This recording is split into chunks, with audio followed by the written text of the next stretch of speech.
Hey, what's going on, everybody? Hi. I'm here. I'm recording. And everything seems to be working. I like to live dangerously, baby. I don't know if you know that about me. But I like to live here in the dark. Yeah, turn these lights off. Don't need them. Don't need them. We can just chill. I have decided to do it's the thing they tell you to never do. The thing where they're like, hey, if you are trying to take your stuff seriously, then don't install this stuff right before you run a stream. And I was like, fuck it. Let's install the OBS beta right before we go live, baby. Yeah. Here, hang on. Yeah. Yeah.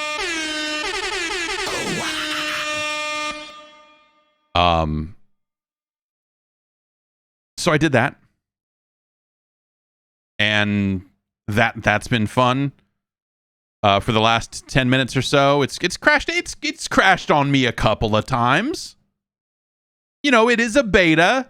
A lot of the plugins that no critical ones, but the captions, for one, we can turn those off. Because the captions don't work. Yep, that's right. We got to switch to YouTube. We're gonna start streaming in HDR. Really gotta maximize.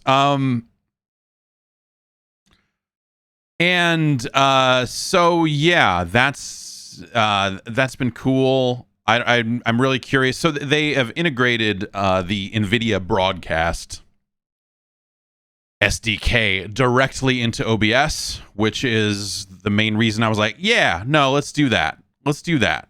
You're saying that the video doesn't seem as smooth. That's weird, because that's one thing that probably shouldn't change. But let's look at let's move the entire OBS window over here and hope for the best. Okay, that has been okay. That's been strange. Okay.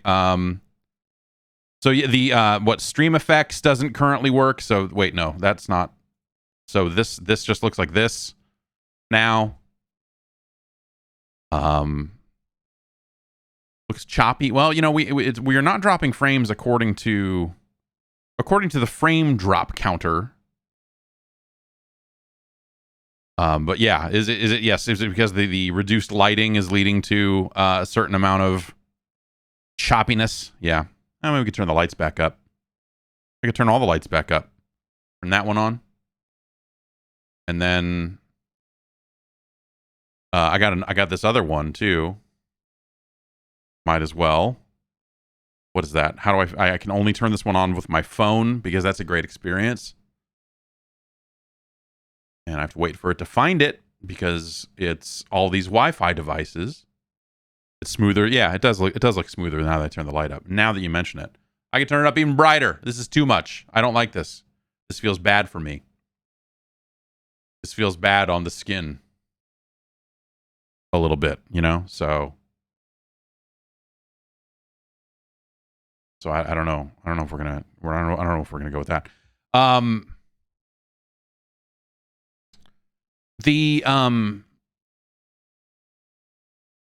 NVIDIA broadcast stuff seems potentially interesting, but as soon as I started messing with that, that's when everything started breaking a little bit. So I'm a little wary about going, oh, fuck it. You know, if we crash the stream, we crash the stream, right? Like, I'll be right back. And it's a whatever. It's a whatever kind of thing. This is not going to look great, though, because I don't have any scenes set up to truly take advantage of it. But we can do this. And now we're out here in space. So that's neat. I don't know. I feel like the background removal would be it works really well, considering it is just like a software thing, right? This is nice in its own crazy way. But the chair, I think everyone looks dumb when they use and green screens suffer from this problem as well, in these typical kind of seated streaming setups with all these dumb gamer chairs like this one and all this stuff where you've just like you're floating in space, but you've still got your dumb fucking chair behind you. I feel like the chair, it should know to try to separate the person from the chair. I feel like that would be the next step in the software. And yeah, I don't know. Maybe if I painted the chair green, well, I guess I could always apply another filter to it, right? I could make the chair green, and then I could key out that green in an attempt to, basically make all that stuff work. But yeah, green screen chair cover, that's got to exist, right? So I don't know. So yeah, I didn't like running the separate NVIDIA broadcast software because it was one more camera. It basically like created a software camera that you had to integrate and a lot of stuff like that just was kind of a hassle. And so I was just not really. Also on scene changes, it does that, which is funny. Like the background is there and then it's not, which is hilarious because you can kind of like, there's that. Nope. Chroma key out the microphone too. Well, then, I don't know how that would turn it into a Wiimote. Yeah, maybe that would be better. Yeah. So let's just, look at that. It's got little pixel numbers and highlights and stuff when you're moving scenes around. That's a nice touch. That's very handy. So yeah, I don't know. So I installed this beta and it's funky, and my Stream Deck no longer works because they haven't updated that plugin to work with all the OBS stuff. And this is exactly what they tell you not to do, right? They're just like, hey, don't use this in your production environment if you're serious about streaming. I'm like, I am serious about streaming, I suppose. That is a big part of what I do for a living, is talking into this microphone and having all of this software work. But then, like, what if it didn't work? What if it didn't work at all? Wouldn't that be fun? So, so that's the way I decided to go with it. Is to just, I guess if the frame rate was good with this other light off, then I am going to turn this other light back off because it is bumming me out.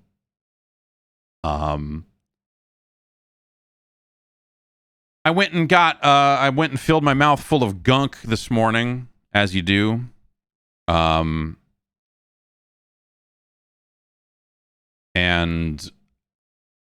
went to the dentist to get fitted for it's not Invisalign. It basically is Invisalign, but it's not actually. It's a different brand, I guess. And so they took all the impressions of my mouth and teeth, and that all went fine. They were like, because when I was booking the appointment, I was like, well, will I be back by 10? Because Wednesday usually I'm doing streaming, blah blah blah. And they're like, sometimes it takes a while. I'm like, oh, okay, well, we'll see how it all goes then. And then I was in and out in 20 minutes. It was much easier than when I got my night guard made. And yeah, so now they mail that somewhere, and then someone else looks at it, and then they make some things and mail them back in 3 or 4 weeks. And then I guess I start moving my teeth around, and hopefully that'll help my jaw. I got this night guard thing too that it's not quite a retainer, but it's like an upper plastic piece. I've been wearing that for the past few nights, and that's been weird. That's been real weird. That's been real weird. Like having weird, surreal dreams. Just like, I don't know. Like ever since I started wearing that thing, it's also been really hot at night. So, like it's been weird all over the place. Yeah. So hi everybody. I will admit I don't have a huge agenda coming into the stream today, other than when we were listening to the NBA Jam Extreme audio track before the stream started. I definitely had a moment of like, we should play NBA Jam Extreme and see how these sound effects are used in game. That would be potentially interesting. And so So, you know, maybe we'll take a look at some Saturn games. Let's see here. What I gotta we need a little something else. We need a little something else in this scene. Maybe that'll crash it. Maybe that'll crash it. So just know that going in.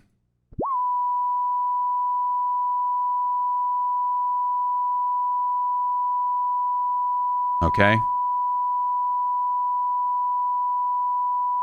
All right. I mean, that's a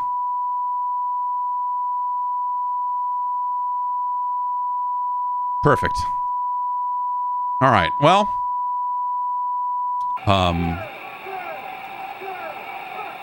yeah, so I thought about NBA Jam Extreme. I thought that might be fun. And maybe we'll take a look at that a little bit later. Maybe update on the Mr. stuff or something. We'll bop around. We'll see what's up. But first, so after I went to the dentist, I decided, well, I'm already out. I might as well go to the gas station and see what's up. And I almost bought a Bitcoin hat. And now that I'm thinking about it, I'm thinking next time I go to that gas station, I'm going to buy a Bitcoin hat. That's not a good place to be mentally, I think. It's not a good spot to be in. Anyway, I bought some more energy drinks. So we're back on that. Hey, follow up to the Atari hotel story. I got a shipping notification from them. So I might actually receive my... Let's look at this traffic tracking. Shipped via UPS ground. Track your shipment here. Let's click the button to track the shipment and see what it has to say. It says the exact same thing the last thing did. So it's labels created, but I never got that shipping email address last time I ordered. So clearly this one has worked differently than the other one did. So there you have it. We will, I suppose, have some Atari Hotels merchandise to wear in the nearish future. That's very exciting. And, you know, and there's this Bitcoin hat, you know, that I can't stop thinking about. So, you know, we got that as well. Anyway, I went to the gas station, bought some more energy drinks that are not on the list. Let's bring up the list here. Let's bring the list back up. This is our current list. It's a good list. I have acquired another G Fuel that is in a like a wrap. It's not stuck to the can, so you know that's good. Oh, what is it? My body going away. That's janky as fuck. NVIDIA broadcast : janky as fuck. But hey, works pretty well considering. Like this, you know, look at the around my hand here. Like that's a good key considering that I don't have a background for it. You gotta hand it to them. You do, in fact, have to hand it to them. That aspects of this software are disgustingly impressive, but it does make those shortcomings kind of stick out a little bit more. I don't know. Anyway, I thought I would get into this. I as a budding young streamer, as a budding young man on the internet, I think it only makes sense for me to try to achieve esports fame. And so I have acquired the esports drink Phase Berry. I think if I drink 2 of these, I automatically am in the Phase clan. Is that how that works? I only bought 1, so because I don't want to turn pro. I want to maintain my amateur status. It says the same thing all these fucking things do. It says performance energy, 0 sugar, extreme focus, 300 milligrams of caffeine, all that sort of stuff. So I'm guessing this is going to be pretty much identical in terms of the energy profile to the other G Fuels. But as you can see, G Fuel is kind of all over our list here. Or you know, of the 2 that I have tried, it is, you know, It is one is the absolute worst, and one is somewhere in the middle. So I don't know. Let's go. I hope drinking this does not make me want to play Valorant. God, that would be the worst.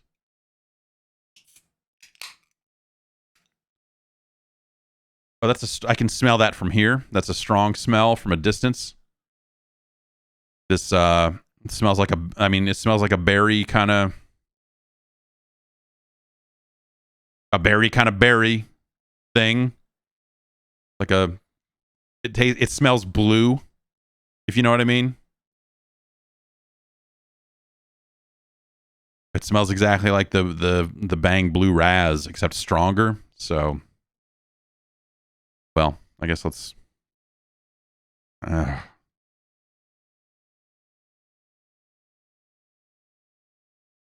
That's okay. I don't know. That's fine.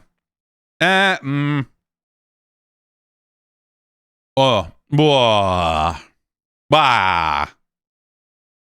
Okay. Okay. It's got a really late breaking aftertaste. Like it feels like it's completely gone, and then suddenly there's like, oh, hey, by the way, have some chemicals, and you're like, yes, chemicals. Wait, no.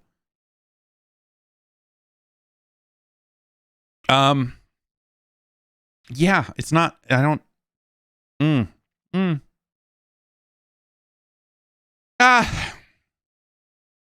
It's not nearly as intense as the Tetris Blast aftertaste. That was like poison.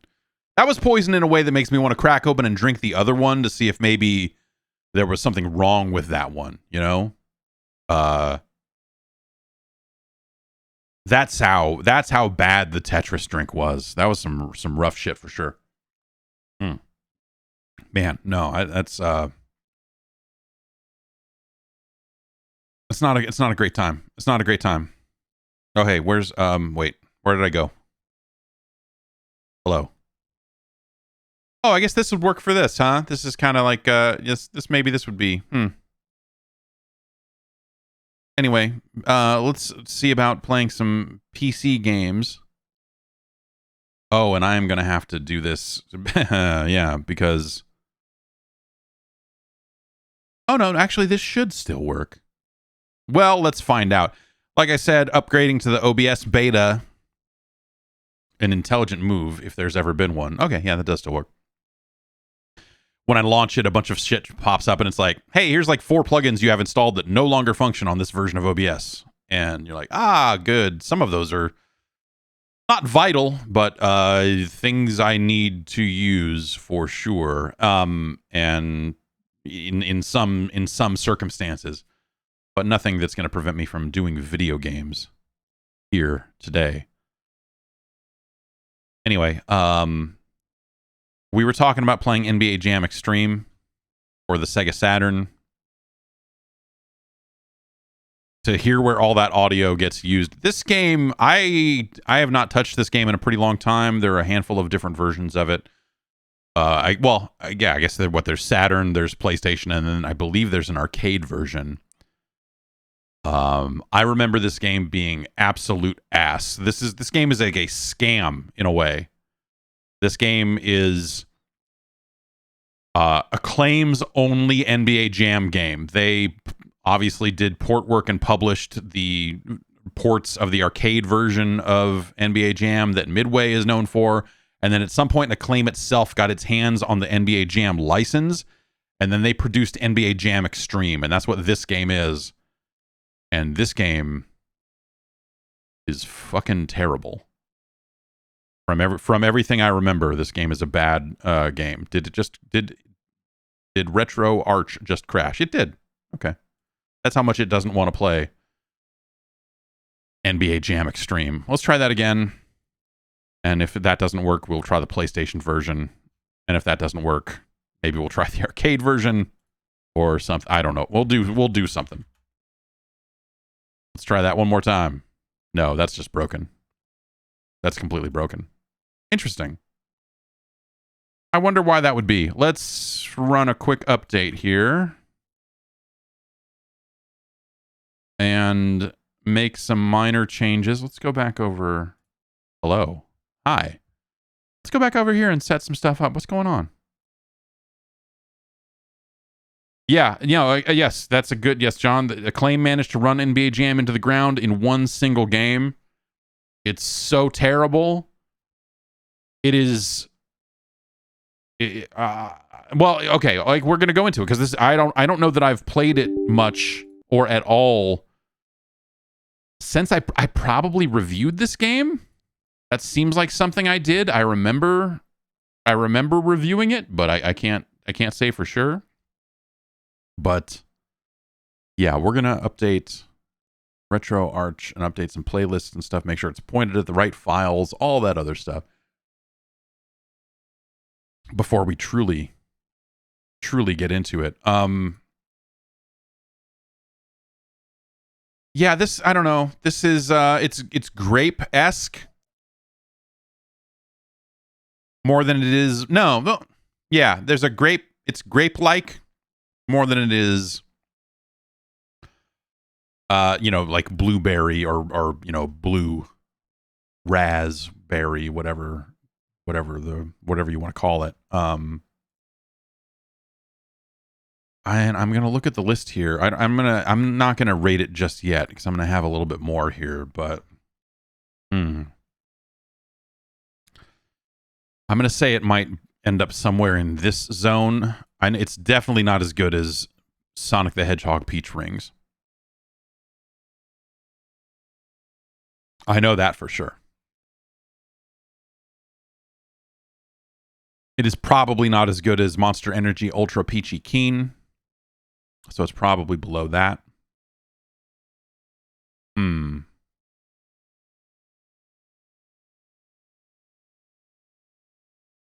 Is it better than Zoa Fruit Punch? That's my question.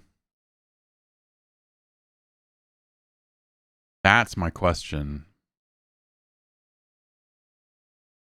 We're going to have to drink more to find out. Okay. Okay. That's, you know, it's leaving a bad feel in my mouth. It doesn't feel good to be drinking this. I don't feel good about this. I don't feel good about drinking it. I'm going to go ahead and say I feel bad about drinking it. The feel it leaves behind in my mouth. Not even on the teeth. It's not a teeth film sort of thing. It is the sides of my mouth feel like I have been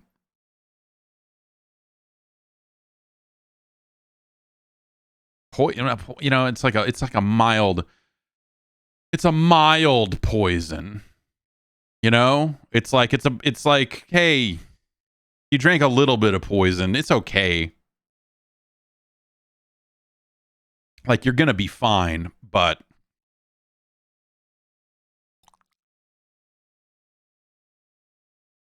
my face is not going numb. It's just I don't. I'm gonna just go ahead and say I don't really like it that much. I'm not having a great time. I'm truly not. Yeah. Yeah. Okay. I don't like it. I don't like it. That's my thought on. That's my thought on Phaseberry. It's not good. It's getting worse, I think, as I drink it. Yeah, no, it just feels like it's leaving behind more like paint thinner in my mouth with every drink, with every sip. It feels like it's doing me slightly dirtier. This other stuff's still downloading, so we're on hold a little bit here until this stuff finishes up. But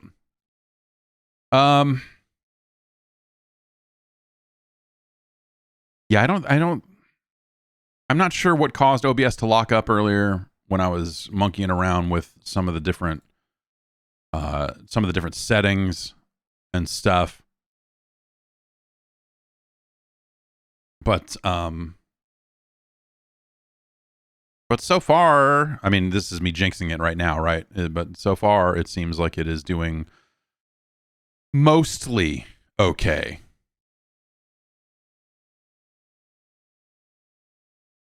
So that's good. This seems to work. This seems to work. Does this work? And even better, because we in HD. Thank you for coming. Yeah, I mean, this doesn't work. This one locked up on me. I should probably be careful with that scene. I don't know why. I don't know why that one locked up, but that still works. We're still over here. All right. Okay. Yeah, I don't know. Seems like it's going okay. I think. But yeah. Gosh. This drink sucks. The more I drink of it, the lower on the list it goes. It is definitely worse than Zoa Fruit Punch. It is definitely worse than Zoa Fruit Punch. Who is better, the FaZe Clan or The Rock? My answer right now, today, is The Rock. Enjoy your gaming. And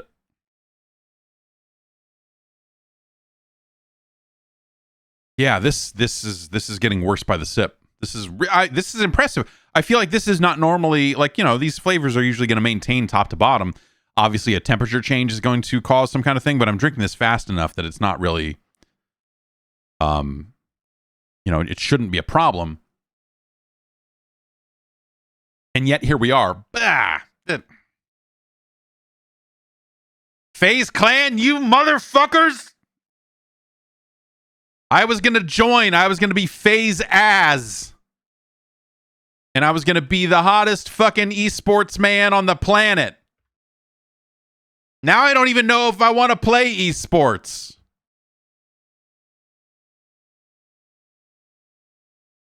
Ugh. Ugh. Ugh. Ah. Okay. Yeah. No. It's fine. It's fine. It's fine. I bought this for my wife, and it showed up yesterday. I didn't realize that this was gonna. This was. I looked it up on Amazon because I was like, I just want to get this soon because she wants to start playing it, and because I'm tired of the Switch account management of like games exist on my account and here's how I let her play them because I'm the main Switch on this and this. She's got a Switch Lite that she uses, so I had to put my account on it and make it the main account there and all this other stuff. And then at some point that stopped working, and I just when the Switch OLED came out and I changed everything over there, I broke everything. Anyway, so I've been buying her physical games lately when she wants to play stuff on the Switch, like Rune Factory 5, which she's been playing. And then she was like, hey, I don't know how she encountered, she just was reminded that this game existed. And she's like, I want to play that. What's a good way for me to play that? And I had racked my brain because I'm like, well, I've really got 20 different ways for you to play it, but what's going to be like a convenient way for her to play it? And it turns out like the Switch version is going to be it. And so I went to Amazon, and then Amazon had 3 separate listings for this product, and they were all very confusing. And I wasn't really sure which one to get and what was going on and what I was going to get my hands on. And then I realized, oh, I think a physical version of this does not exist in the U.S. Oh, well, see, here it is. There it is. What do you think? Cool, huh? What do you think of this cool video game? It's the Final Fantasy 7 and 8 twin pack for the Switch, with a hot Peggy 16 rating on it. She wanted to play Final Fantasy 8. And so I bought this, and it was $30 or so, which is more than you would pay digitally downloading the games. I know, but it was just there was a convenience factor. Look at, see this hot new video game? It's pretty cool, huh?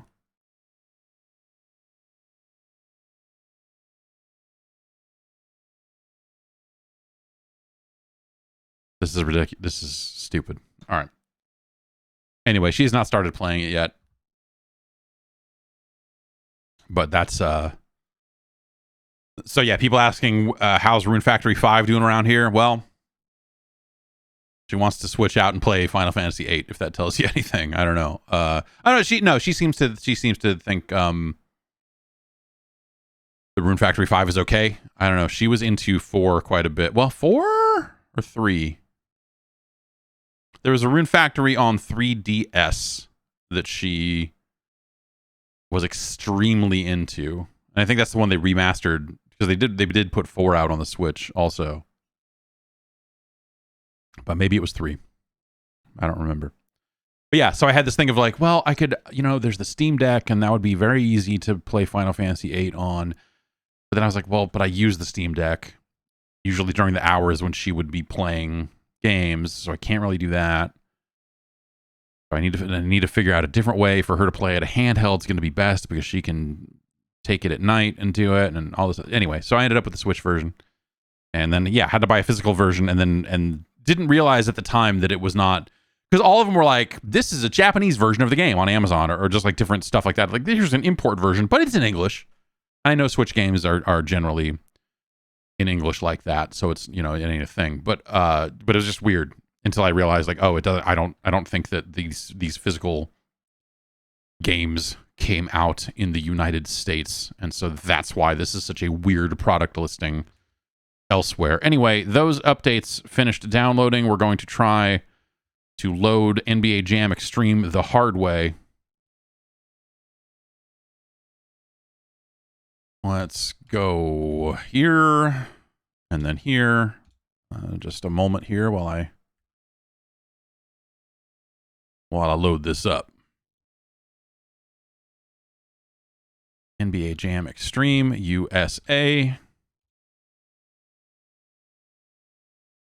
for the Sega Saturn. We're going to push this button and see what happens. There.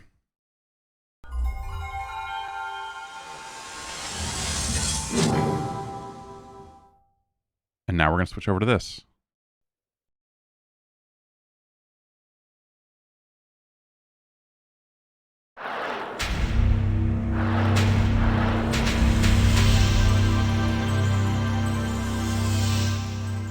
Good God. Ah, this drink still sucks. Ah!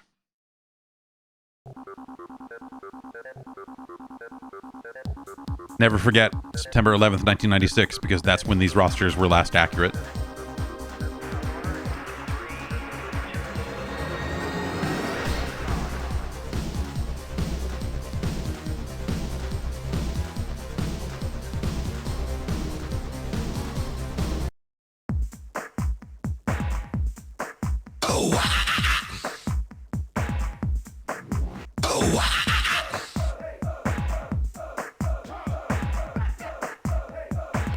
I mean, I do like the music used throughout.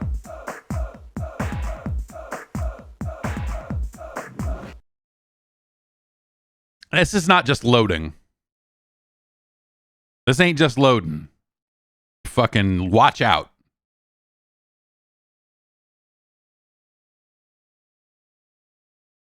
It's still loading.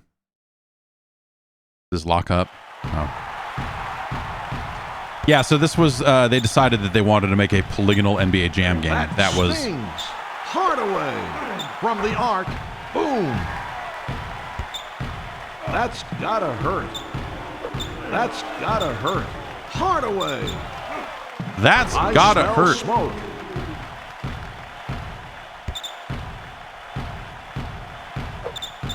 Knocks it loose. Hardaway knocks.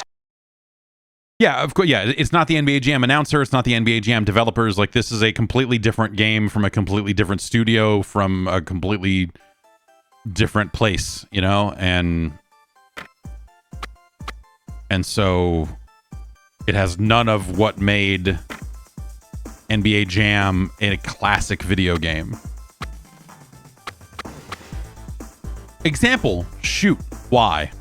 Well, okay, we should probably see what the buttons are.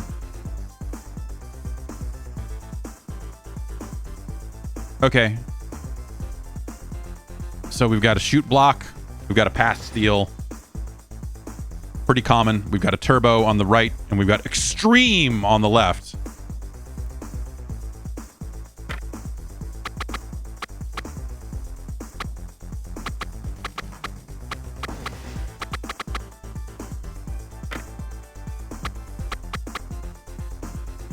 I love that they put his name. Announcer, Marv Albert.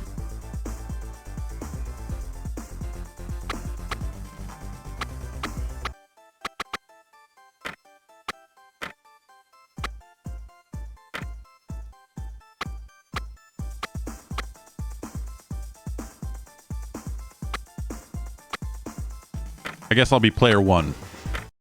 I thought it was going to let me enter a player number for like my jersey or something, and I was like, hey, I can put the funny numbers in there. Jun, jun, jun, jun, jun.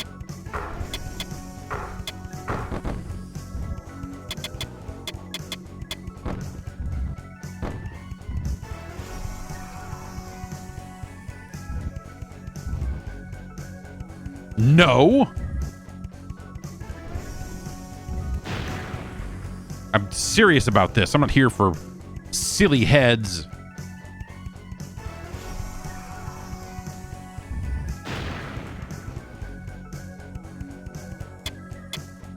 Who was a good basketball team when this game came out in 96?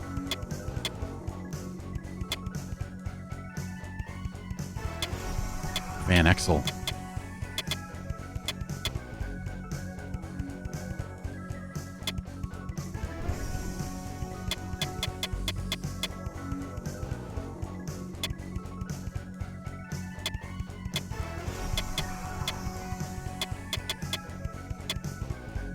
Olajuwon and Drexler. All right, okay. Nice. Ewing, Larry Johnson.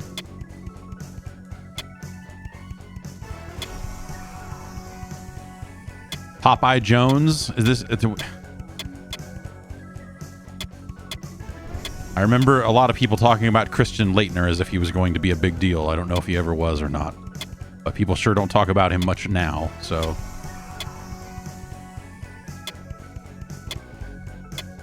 Gugliotta. It'd be fun to hear the announcer say Gugliotta over and over again.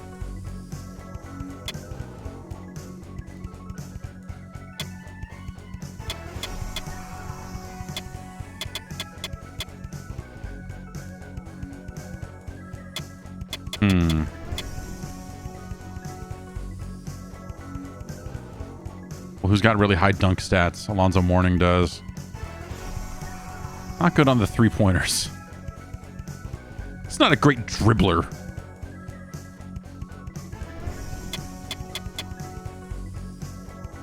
Press turbo to change your player. No, wait. Wait, what? No, what? No. That was supposed to be the turbo button. Game. Bulls versus Grizzlies. Shoot.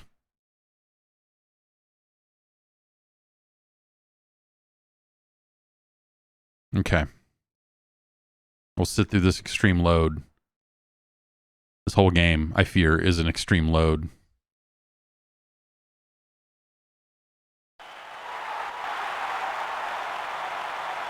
Very solid frame rate. Looking good already out of the gate. These player models.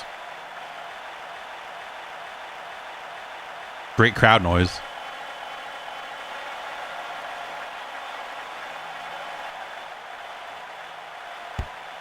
Abdul Rahim. Kukoc hammers it down.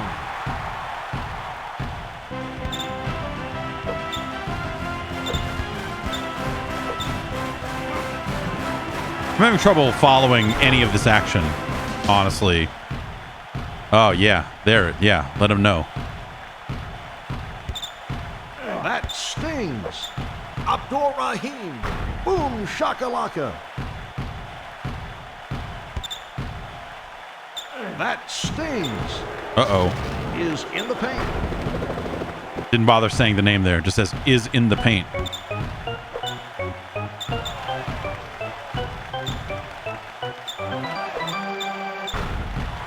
Okay. So if you know NBA Jam, Anthony.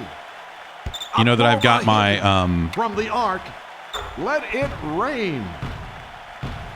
you know, if you hit turbo and like so you got your steal button, and then if you hit turbo and the steal button, that's going to be a push. But then if you hit extreme and the steal button, you do this stupid dive.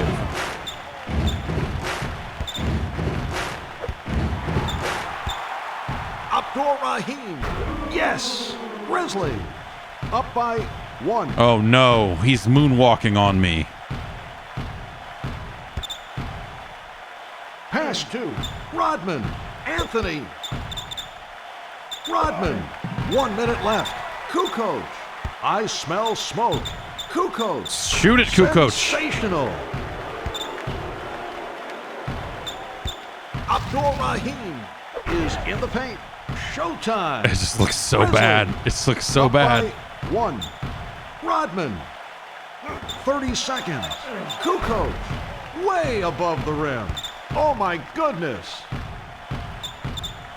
Yeah, like people sat down and said, we're gonna now the NBA Jam license is ours, Up by and now we're gonna show them how it's done. Yeah, like Rodman. Nothing but the bottom of the net. Bulls. Up by Anthony at the buzzer. No good.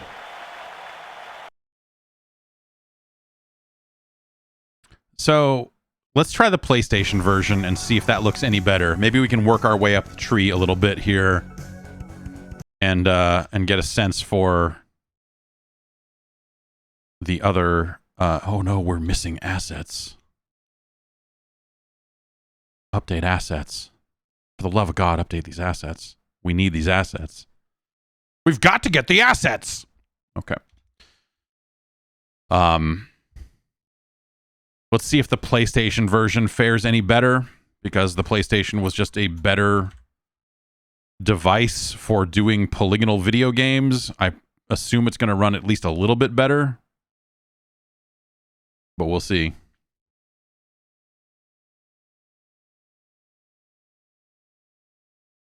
We'll see if this version's any good. And yeah, like I said, I'm pretty sure that there is an arcade version, but I don't know how well emulated that version is, so that might not be the way to do it.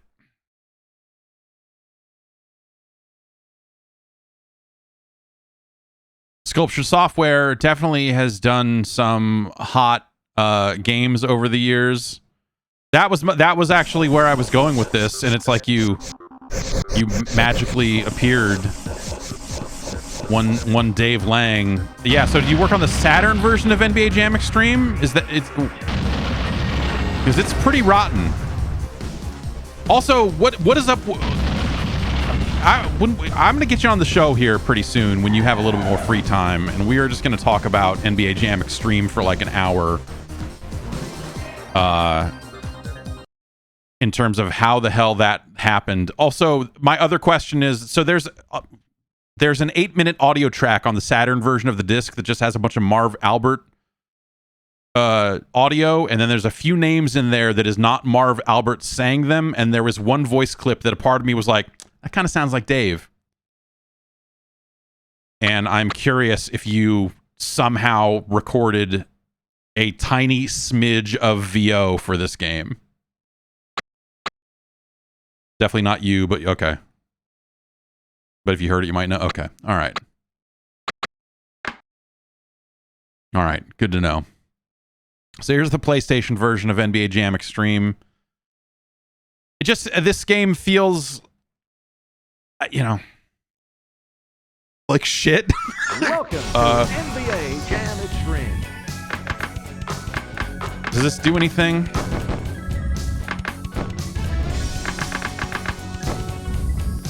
Nope. We'll go big head on PlayStation since it could probably handle the polygons a little better.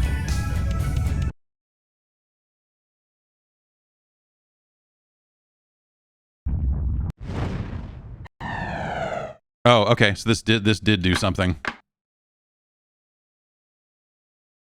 When you enter Turmel's initials and birthday, you get Mr. Happy and ooh! I guess we'll just...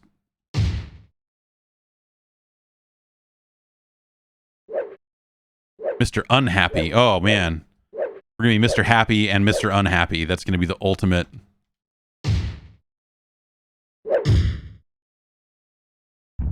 Tonight's game, Smiley. Why is there no music? Grizzlies. That's weird.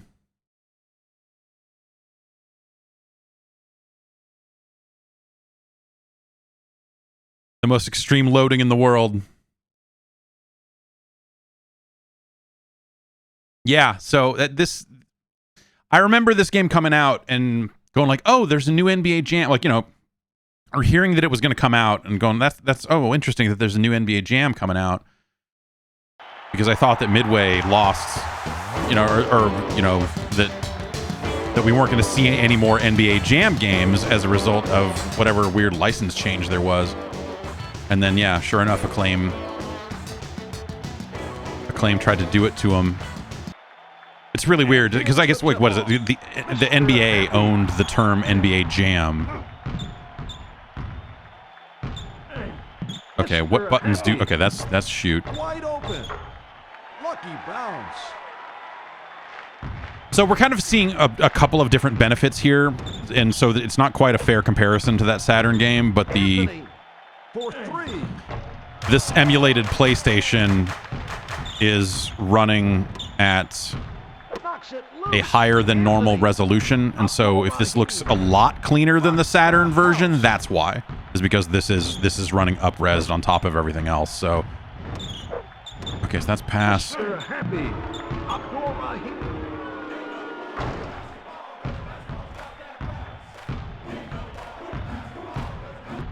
Okay, how do I... Okay. Mr. Happy. Mr. Happy does not want to dunk. Hammers it down. Mr. Unhappy.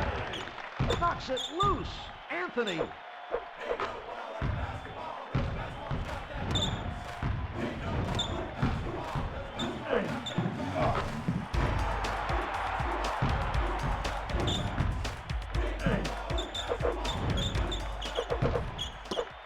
Abdul Rahim. Unbelievable. Unbelievable.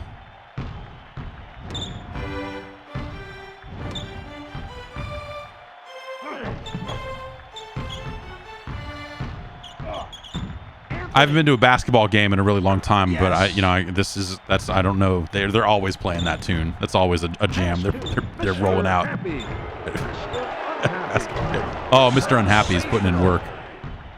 Mr. Happy's not really getting it done here. I can't. Yeah.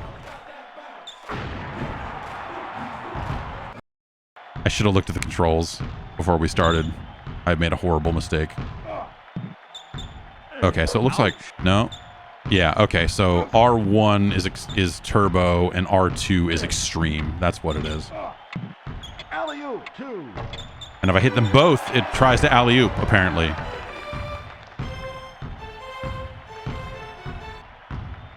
Smiley. Down by 3. 30 seconds. Mr. Unhappy. Mr. Happy. Mr. Happy The house. takes it to the hole.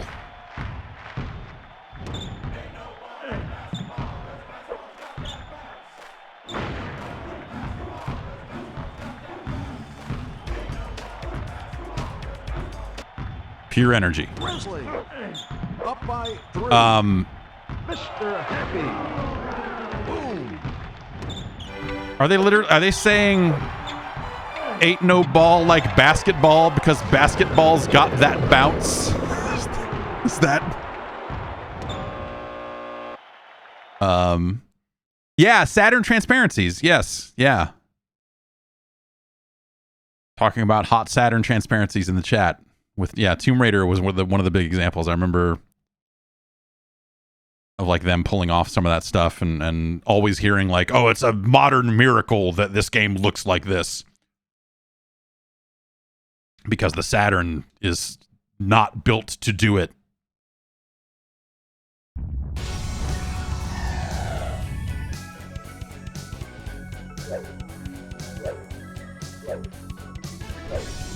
I'm gonna be Pirate Bill.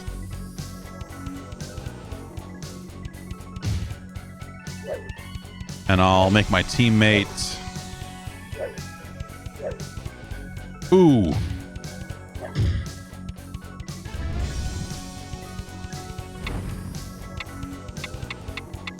It's funny that it has all this arcade stuff in there, like the countdown, like, hey man, there's still time for you to put in quarters and join. It's a really... That probably doesn't need to be there. But it's faithful, and that's what matters. All right. Thanks for coming by, Dave. We'll get you when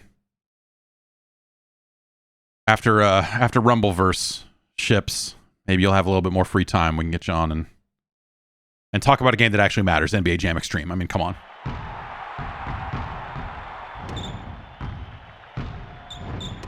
Anthony. Yes.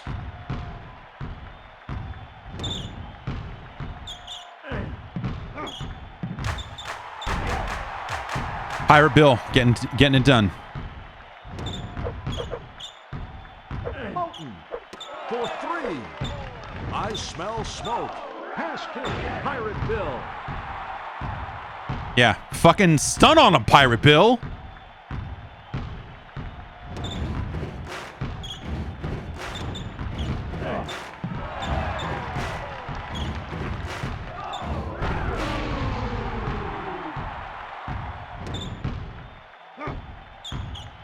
Anthony. Not in my house. Moulton for three.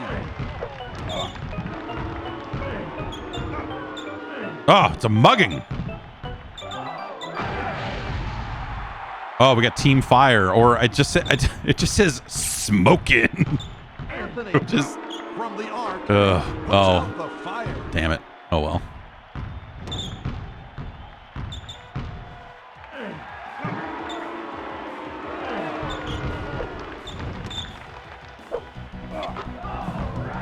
All right. And so that dive, it's just it doesn't aim well. Like it just everything. Nothing but the bottom. Yeah, of this the net. game.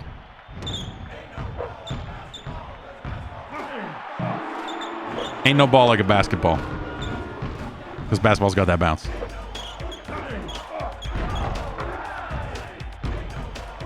This is just the drum beat from that Information Society song, by the way. Pirate Bill. Oh, Pirate Bill. Bad shot. What have you done? Anthony grabs the rebound. Boom. Grizzly down by. I mean, one. years after that would have made that. Well, I don't know. Pirate Bill. It's in the can. Really? Smiling. Up by three. Off the glass. Grizzly. Down by one. Pirate Bill. It is fun to hear Marv Albert say Pirate Bill over and over again. Smiling. Up by three. Anthony from the arc. So, you know, I feel like, you know, after those two NBA Jam games, after NBA Jam and NBA Jam Tournament Edition, like it felt a little bit like that this style of game lost its way because you had things go in two different directions. Here on the Acclaim side, where they, you know, I'm going to keep saying stole the license because to me this was something that was like, I feel like very deceptive to consumers. Like they were well within, I'm not saying they did anything illegal per se, because obviously, and you know, the NBA owned the term NBA Jam, and they decided they were going to license it to Acclaim for whatever reason. I remember there being some shit about that. Maybe Dave knows that. Maybe if we get him back in here one of these days, we can. Maybe he remembers some of that stuff. But I remember there being some very specific shit around like, hey, you used to make NBA Jam, you used to make our NBA Jam games for consoles, Acclaim, and now you have taken the name from us here at Midway, and now you are making new games with that name and logo, and we don't think that's okay. I don't know if there was a full-on lawsuit, but I do remember there being some like, yo, fuck that type of shit. And then on the Midway side of things, I wonder if the arcade version of this is something I can play easily here.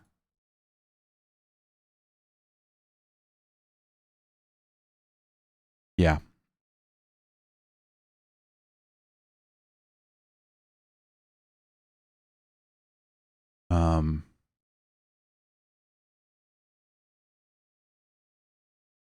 Let's find the right version of this to run here. Hold on a sec.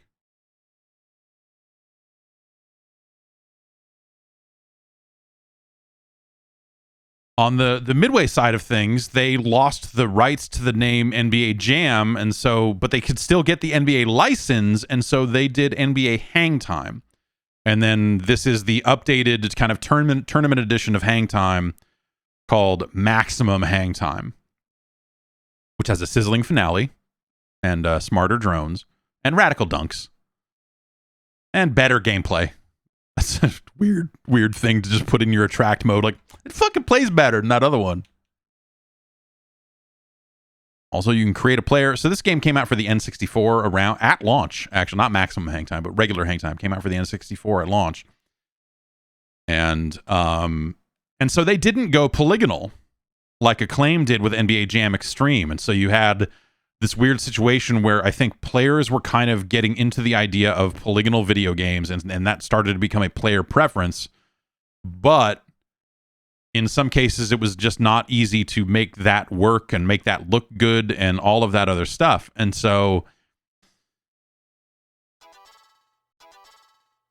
we have a situation where we've got this game that is an amazing song here.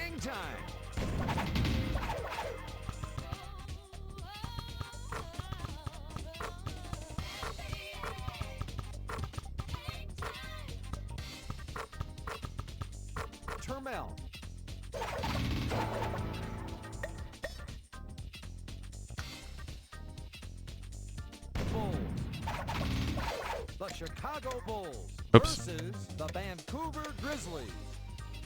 Let's do outdoor. Here's the tip-off. I need to figure out what my controls are here. That's shoot. Apparently. Okay, that's turbo. That makes sense.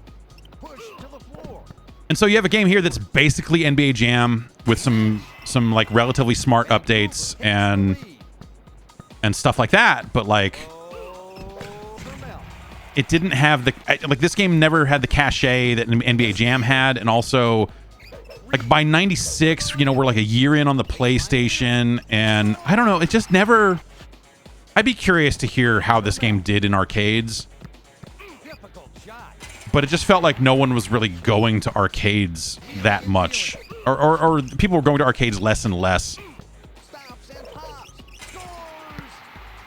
And so I never really... I'm rarely saw a hang time machine out in the wild. Again, just because, you know, I probably wasn't going to arcades all that much. When I was, it was mostly to play Mortal Kombat.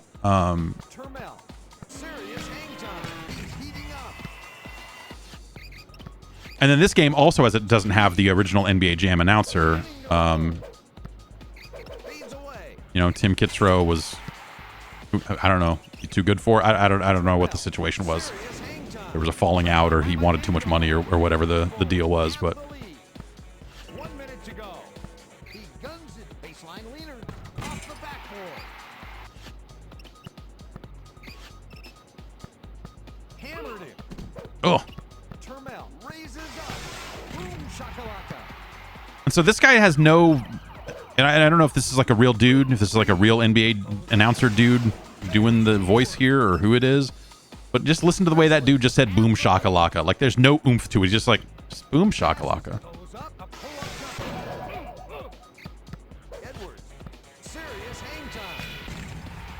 They got way into their wacky audio in this game too, in a way that Jam didn't have that much of.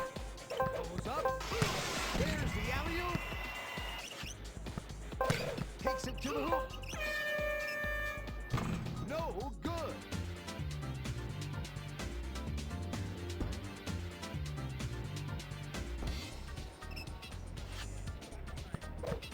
Reeves. Oh, a lob pass. Oh, Shakalaka. Grizzlies by 3. Termel. Oh, get that out of here. oh. Quick hands. He's heating up.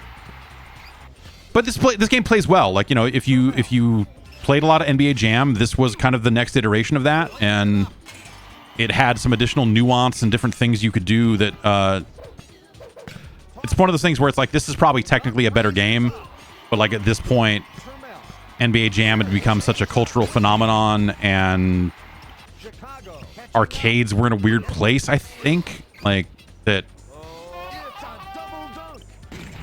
And it's just, I don't know. This game didn't have much impact as far as I can remember.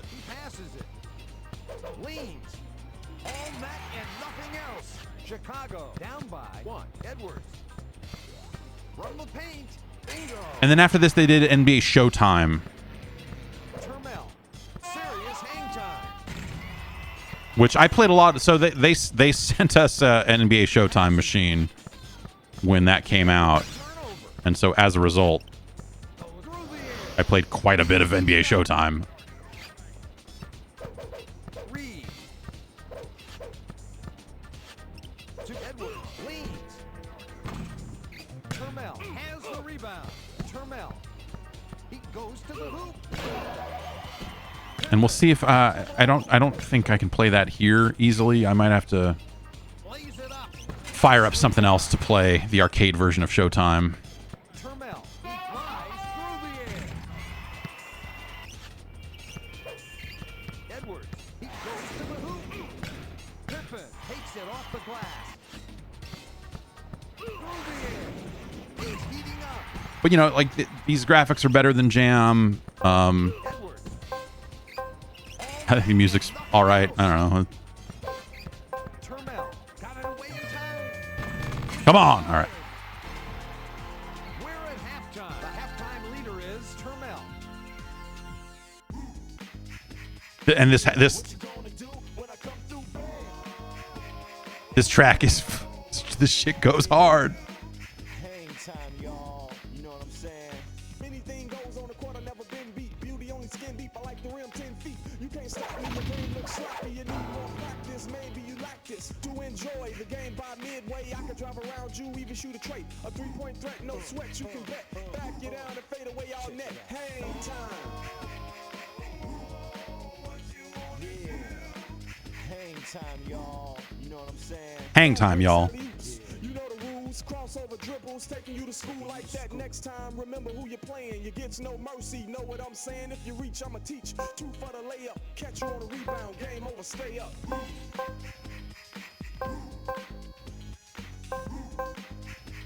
Yeah, what you gonna do when I Yeah, come this through?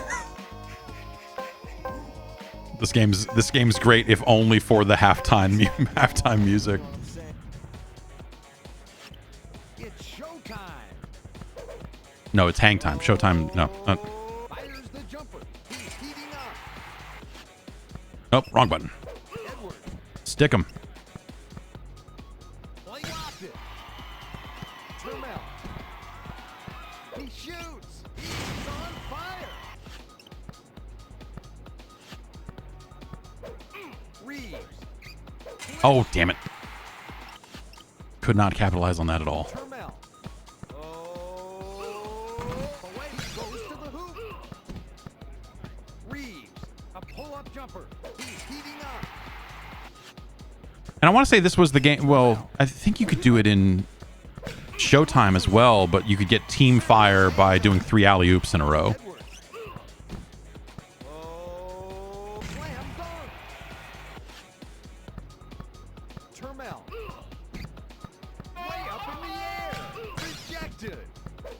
Edwards. To Edwards. And it holds out. Pippen. From outside. Oh, come on. The brick.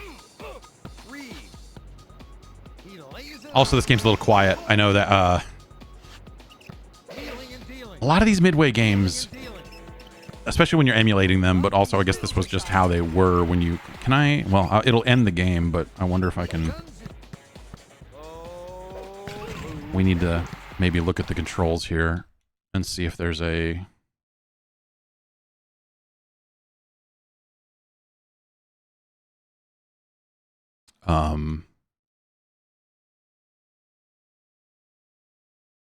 No.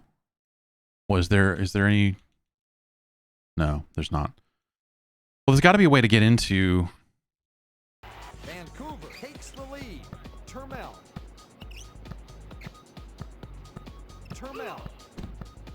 No, I don't know how to get into service mode in this particular emulation of it. Because all these games default to very quiet audio out of the box, I guess. And it's up to the operator to fucking crank it up.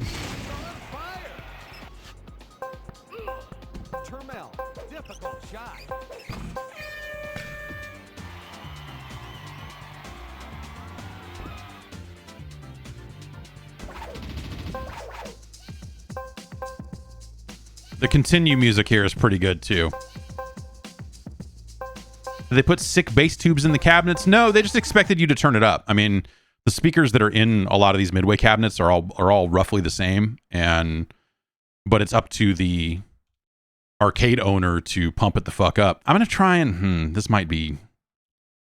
I really messed up my MAME install quite a bit by trying to set up that Sinden light gun, and I never undid that, and also never got the gun working great either.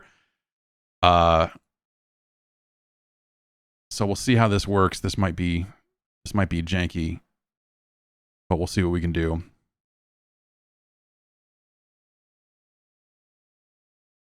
Let's see if it takes it. There we go.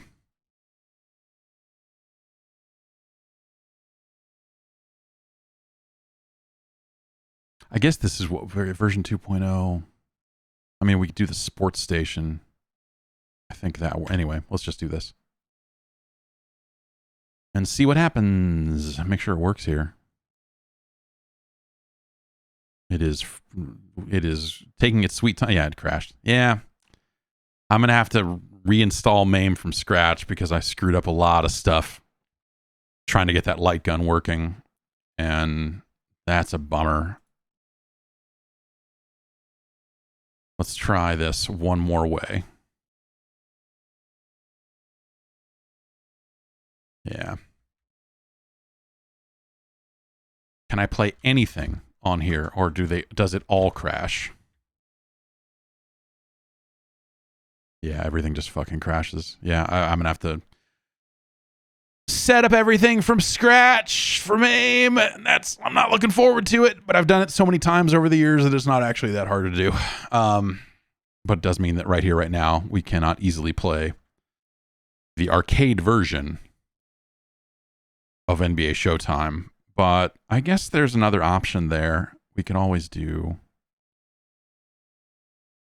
the Dreamcast version. Let's see.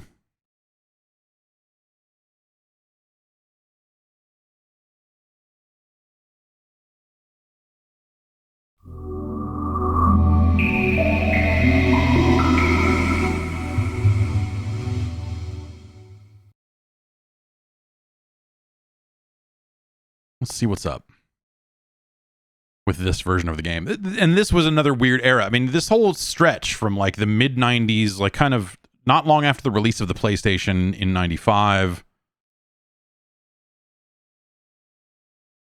I think my TV can handle 60 hertz. Thanks for asking.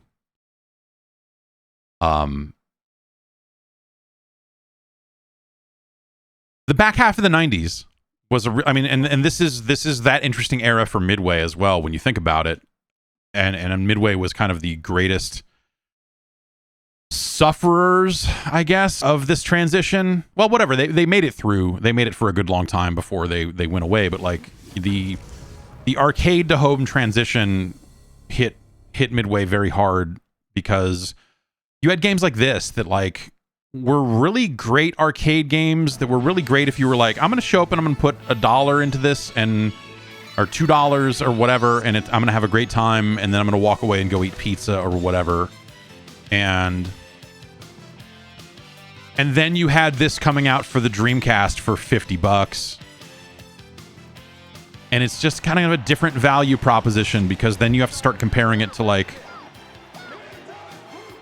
a lot of the other games coming out on this platform for the same price, and the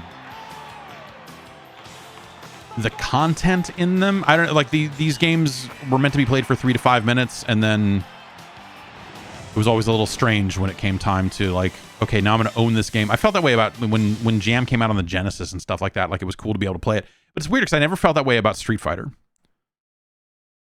I don't know. Maybe I just always, these games never came home feeling right in some ways. That's probably part of it.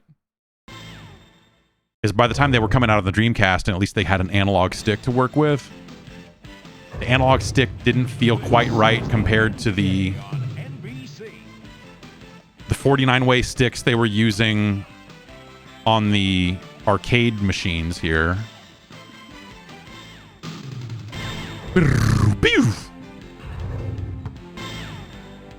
This is going to be the same thing, right? This is...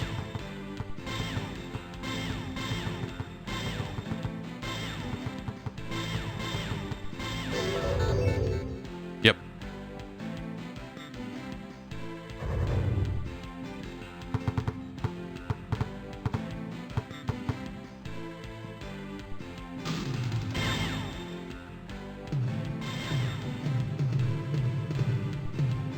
This analog stick feels very overly sensitive right now, and I don't quite understand why. The Detroit Pistons take on the Vancouver Grizzlies.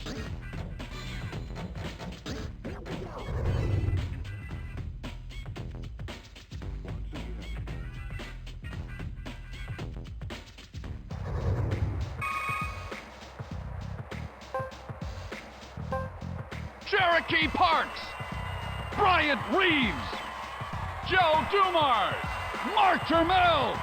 And so by this point, they had gotten Kitsro back. Here's the tip, and this game is underway. What an alley-oop!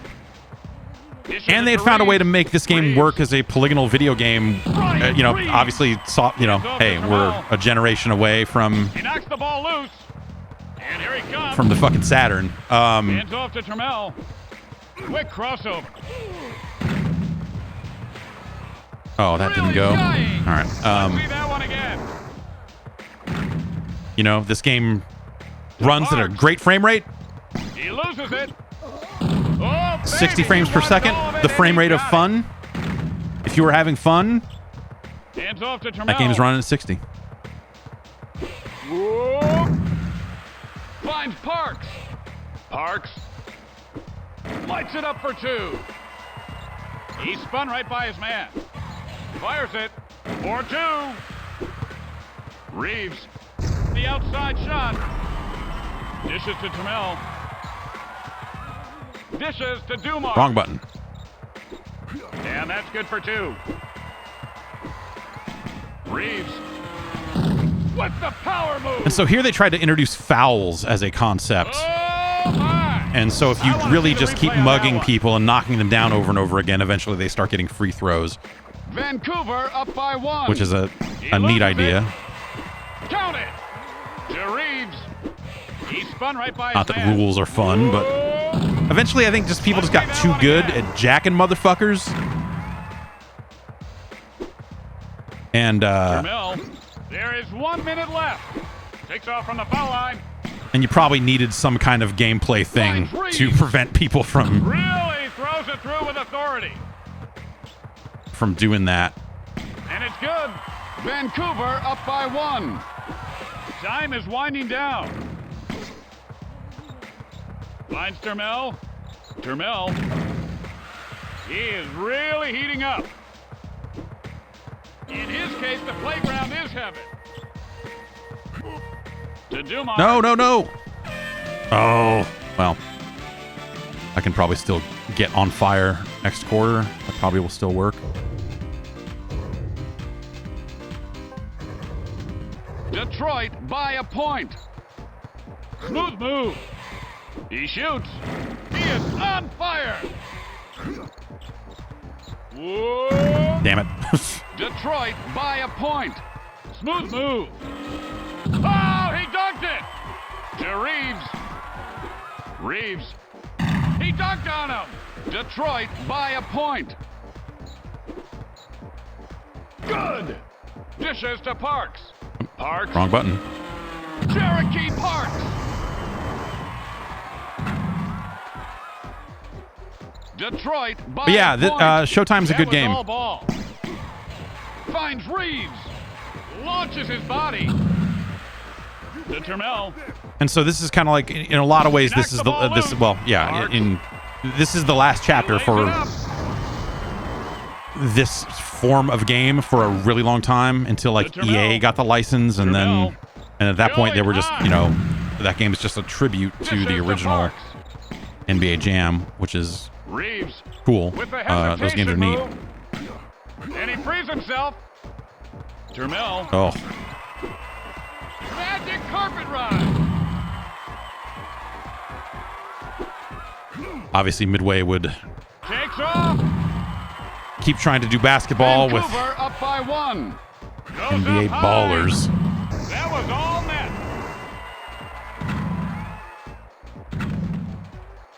Oh, that's right. There was NBA Termel. hoops. I The forgot ball about is that. loose. That's like, Going high. I wanna is see the hoops replay like the on that one. Dreamcast only follow up to this? Is we're gonna have to we'll play hoops To after this. Termel. Termel. It's good. Because I forget Hands what up. hoops is. We're gonna find out right now. What the fuck it was hoops?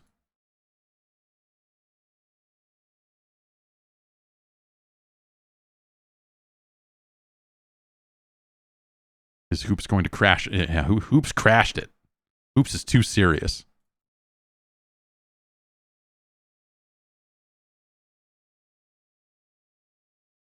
Let's try that one more time.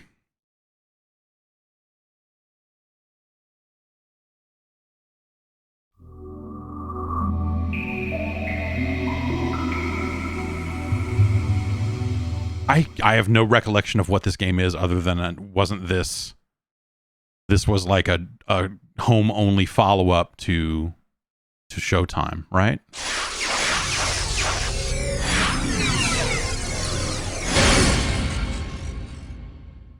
It's a very shrill noise.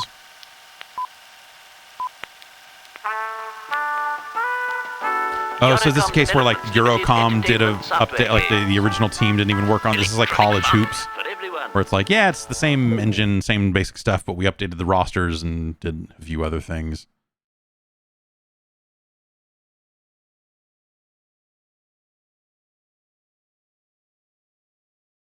Like Eurocom did Mortal Kombat Gold for the Dreamcast, which is that port of MK4 with like one more character with Cyrax in it.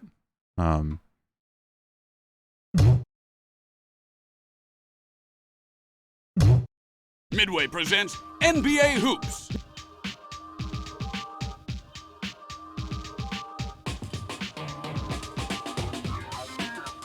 For a second there, that sounded like something that Cool Keith would rhyme over.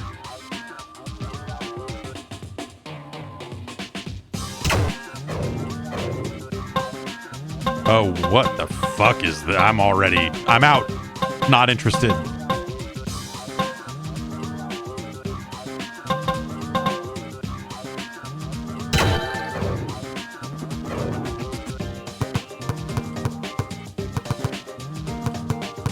I also don't like that they're not showing me what players are on these teams before I pick them, because how the hell am I supposed to know which basketball teams are good?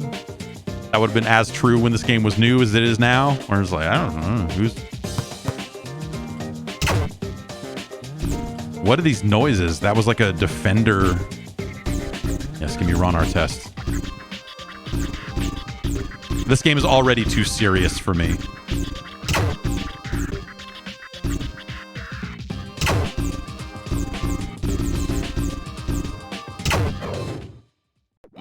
Chicago Bulls take on the Denver Nuggets.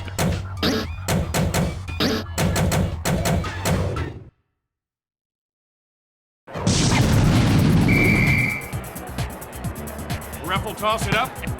This is the matchup everybody's talked about. Cortez.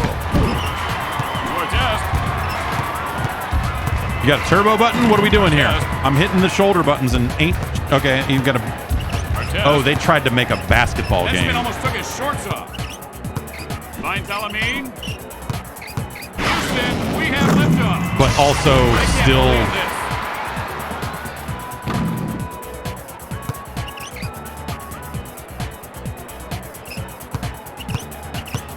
Van Exel. Hands off to McDice.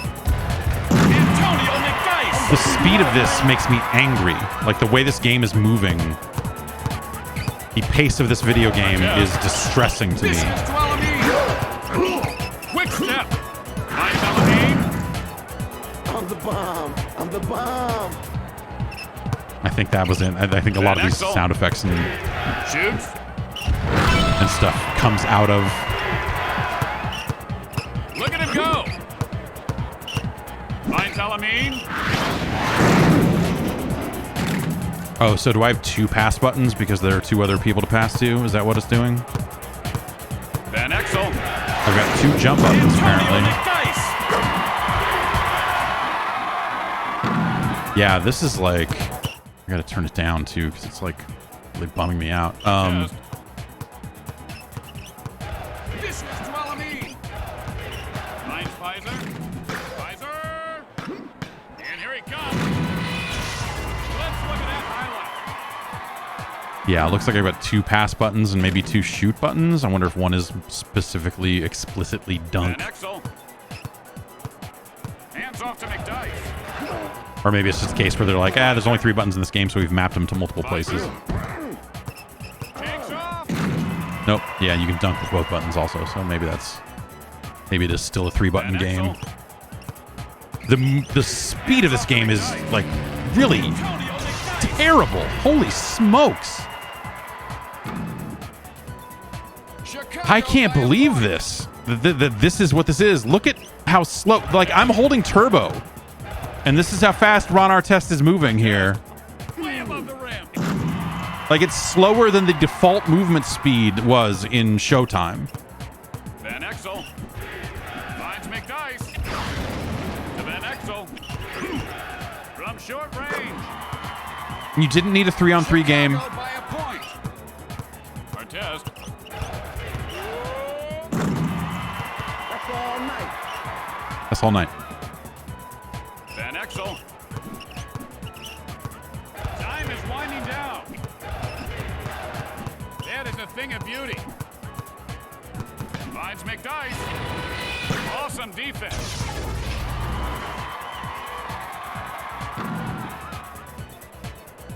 Chicago by a point. Ugh, this movement is crazy. Artest. I don't, this is terrible. Also, they use all the sound effects from the other game in weird ways, like putting the tutorial noises or the jump ball start of game noises on the pause menu and stuff like that. On veteran difficulty. Is there a speed?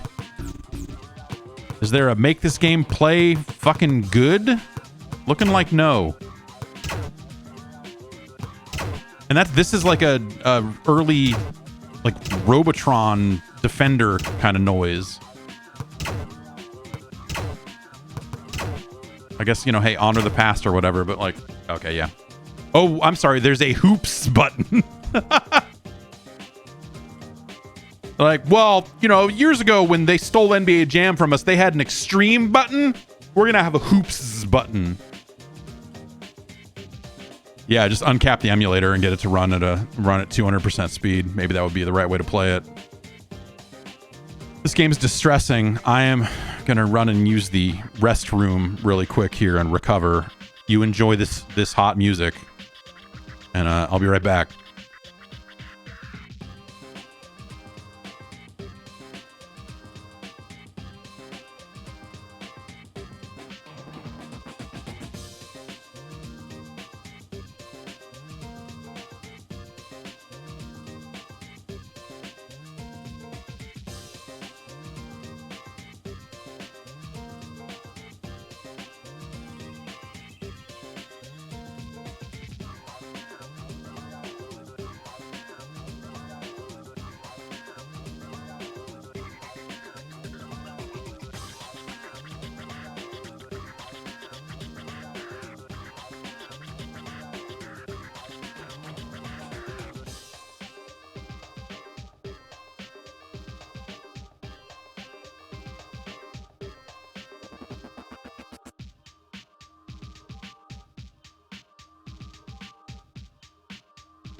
Hoops.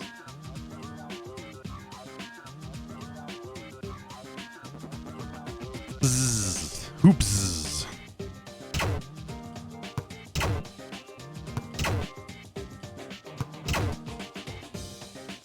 A little two ball, if you know what I mean. Anyone want to play some?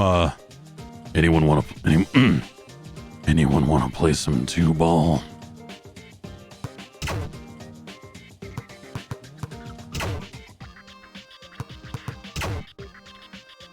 Yeah, I have not seen anything in this game that will improve the speed of it, and that's distressing. But yeah, Eurocom, I'm pretty sure they did. Pretty sure this was theirs as well. Oh, that's right. You can't load 2 Dreamcast games in one RetroArch session back to back because that causes it to crash. And it has for ages. And as far as I'm concerned, it will always do that. Why does it do it? Why does it not clean itself up after one game is closed so that you can launch another one? Who can say? Oh, MK Gold has achievements. Could not activate rich presents. Oh no. That's what I get for using nightlies, I guess. But that's even in their stable builds, that has been a thing. And from game to game like that. Redream, does Redream even?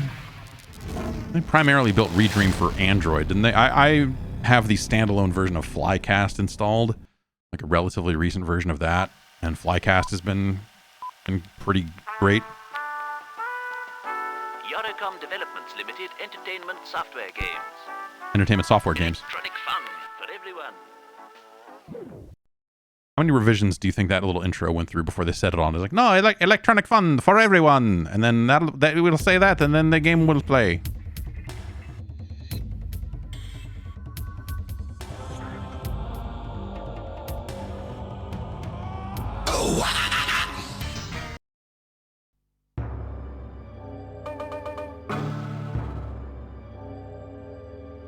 Jump pack enabled. Block run. I'm going to say run block. How about that? How about that?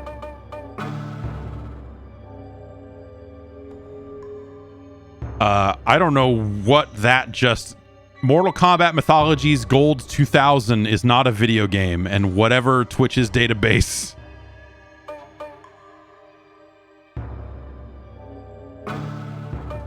There was a while there that Twitch had a pretty good database of video games, and then I don't know what happened. They made some changes, and the database really took a nosedive in terms of quality. It's like they suddenly had a very different data source. Silence. Oh, whatever. Destiny.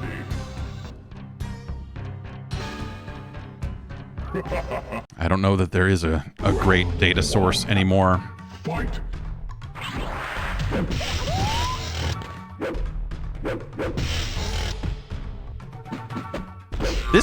This looks way worse than I remember it looking.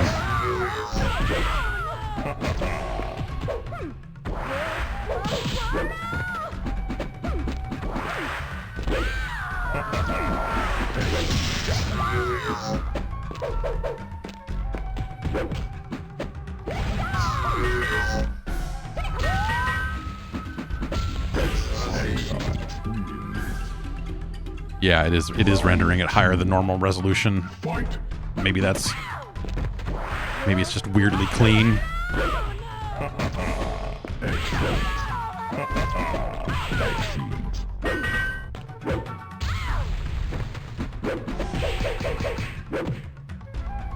Cyrax wins.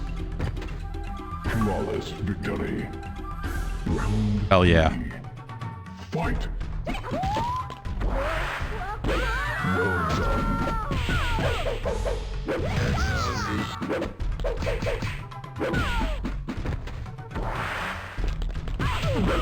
Well done.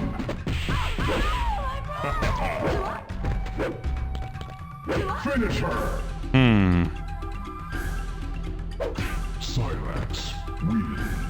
I cannot remember a single Mortal Kombat 4 fatality.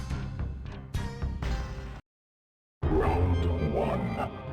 Fight.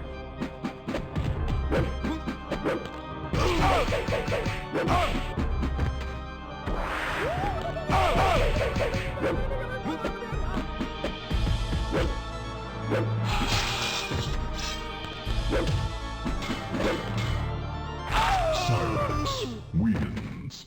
Right, you could pull out weapons. I forgot about that. Fight.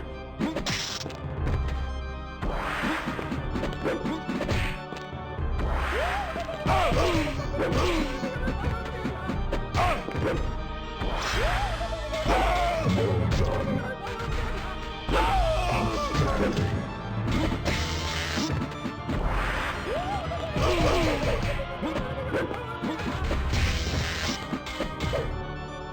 Finish him. Silence wins.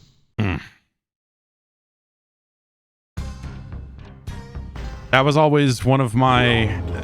Yeah, that was like a memorable... A memorable moment for me was going to the Mortal Kombat 4 truck tour when they brought pre-release versions of this game to arcades.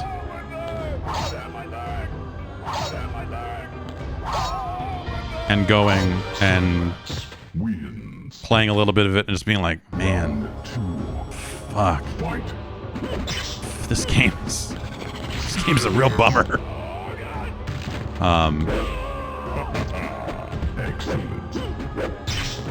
And then having a guy come up to us and ask us, "Oh, so what do you guys think?" And just being like, "Yeah, it's kind of, it's not great." And then him being like, "Yes, well, so I do public relations for Midway's arcade division." I was like, "Oh, okay." Round 3. Fight. Well, now this conversation's awkward because we just told you that we thought your game was ass.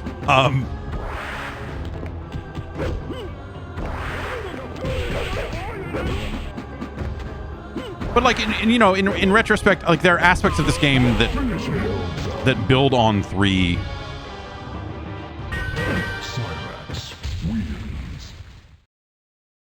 And like, so you look at it and you kind of see where they were coming from in terms of like, well, like a lot of other video games, it's time for us to go polygonal and Fight.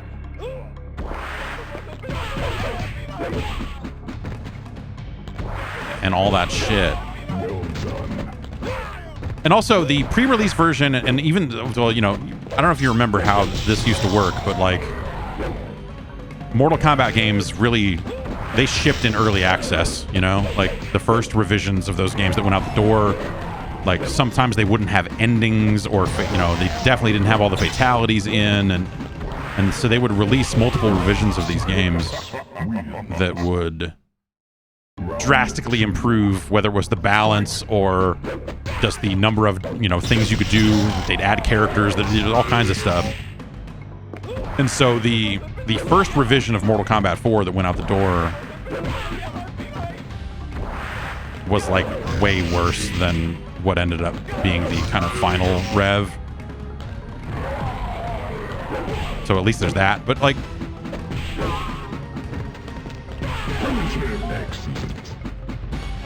yeah, Mortal Kombat hit a pretty rough patch there.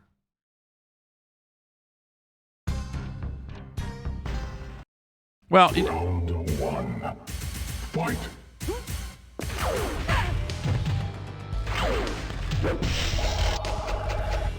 like the polygonal aspect of this, or the 3D aspect of it, the being able to sidestep stuff like that,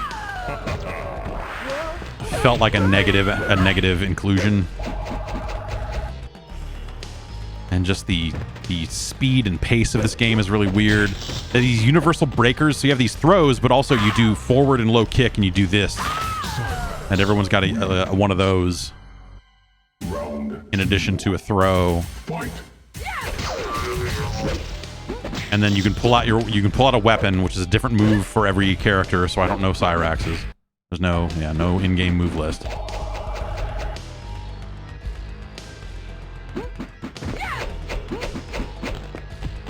And so just Mortal Kombat 4 feels like them trying to adapt and respond to, you know, a changing landscape for fighting games. When you see stuff like Tekken and you know, Virtua Fighter and Soul Calibur and stuff like that, like I think you see a lot of things where you understand why some of this stuff maybe happened, or why the direction had to evolve in this specific way. Because if you look at the other games that were in arcades and doing well and stuff, I see why you might try to do something like that. It's sensible, but the end result, not really not an awesome video game for sure.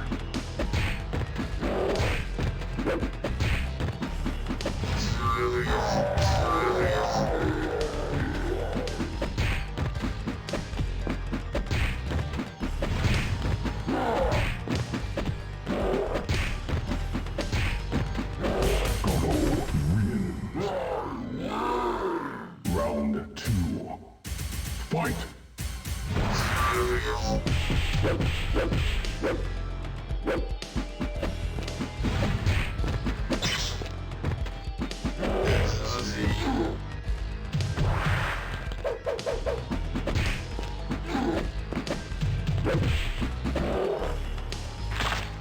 I broke 2 of your arms.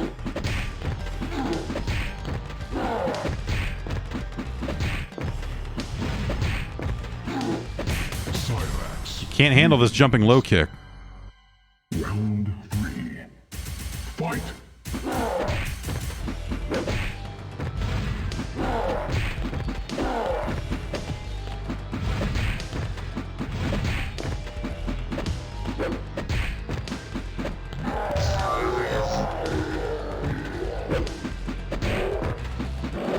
Oop.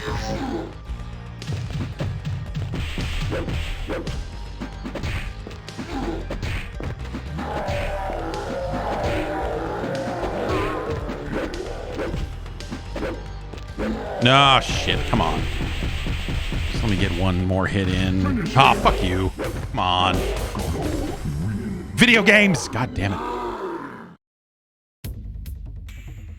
Hey, it's a great winning streak.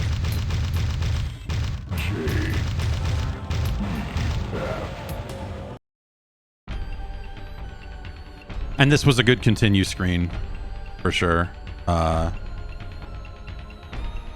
then, you know, they moved to PlayStation 2 and Xbox with that series of games, you know, Deception and Deadly Alliance and Armageddon.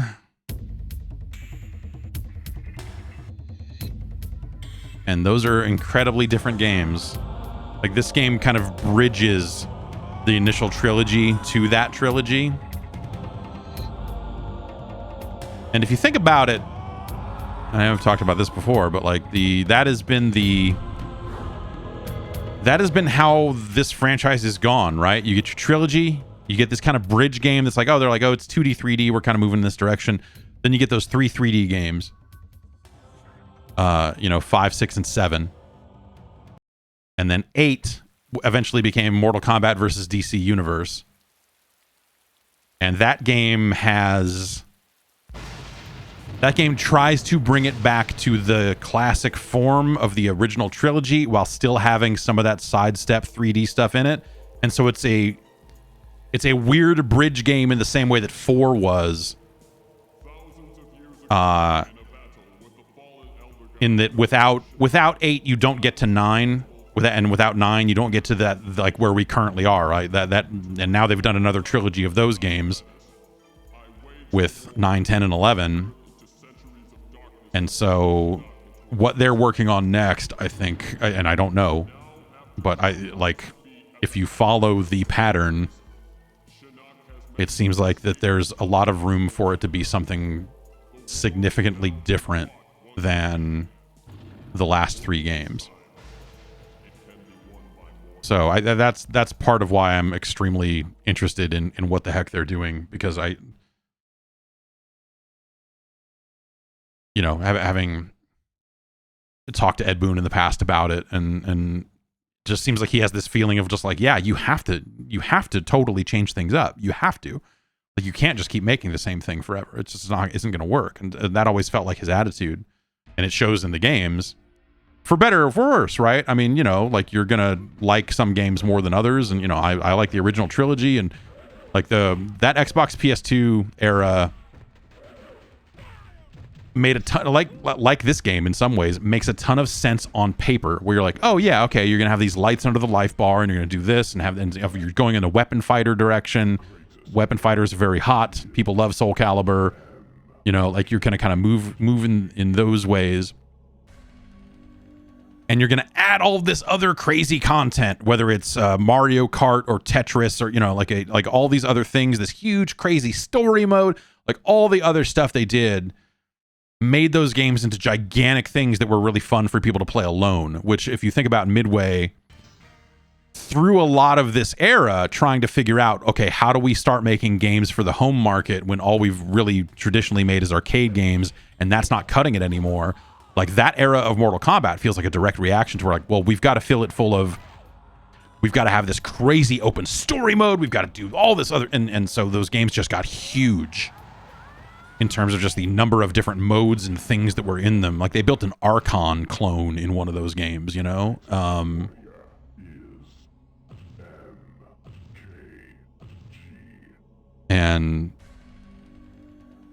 it's neat that they did all that stuff. And I think, yeah, there's a lot of people, like, that's the era of Mortal Kombat that my wife played a lot of.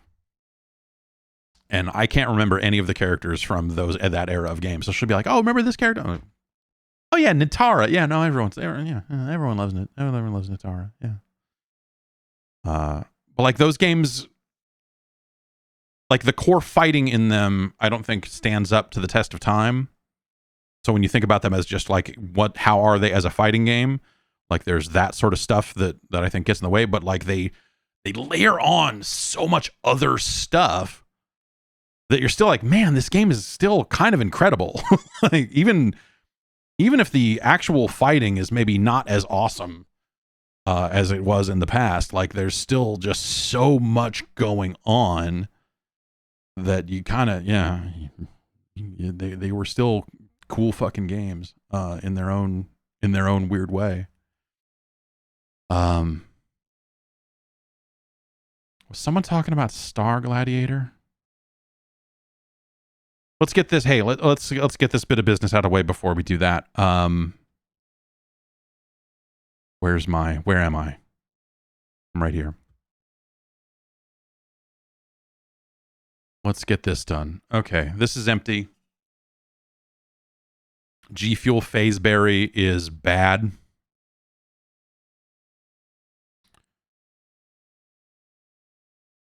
And I'm going to say it is worse than... It is better than Bang Sourheads. There is no doubt there. But I think I would probably rather take the weak and innocuous flavor of Zoa Fruit Punch over the chemical nightmare that developed as we drank the G Fuel Phaseberry. So we're going to put it there on the list. And I'm going to copy this back into the master document so it does not get lost. And close this up.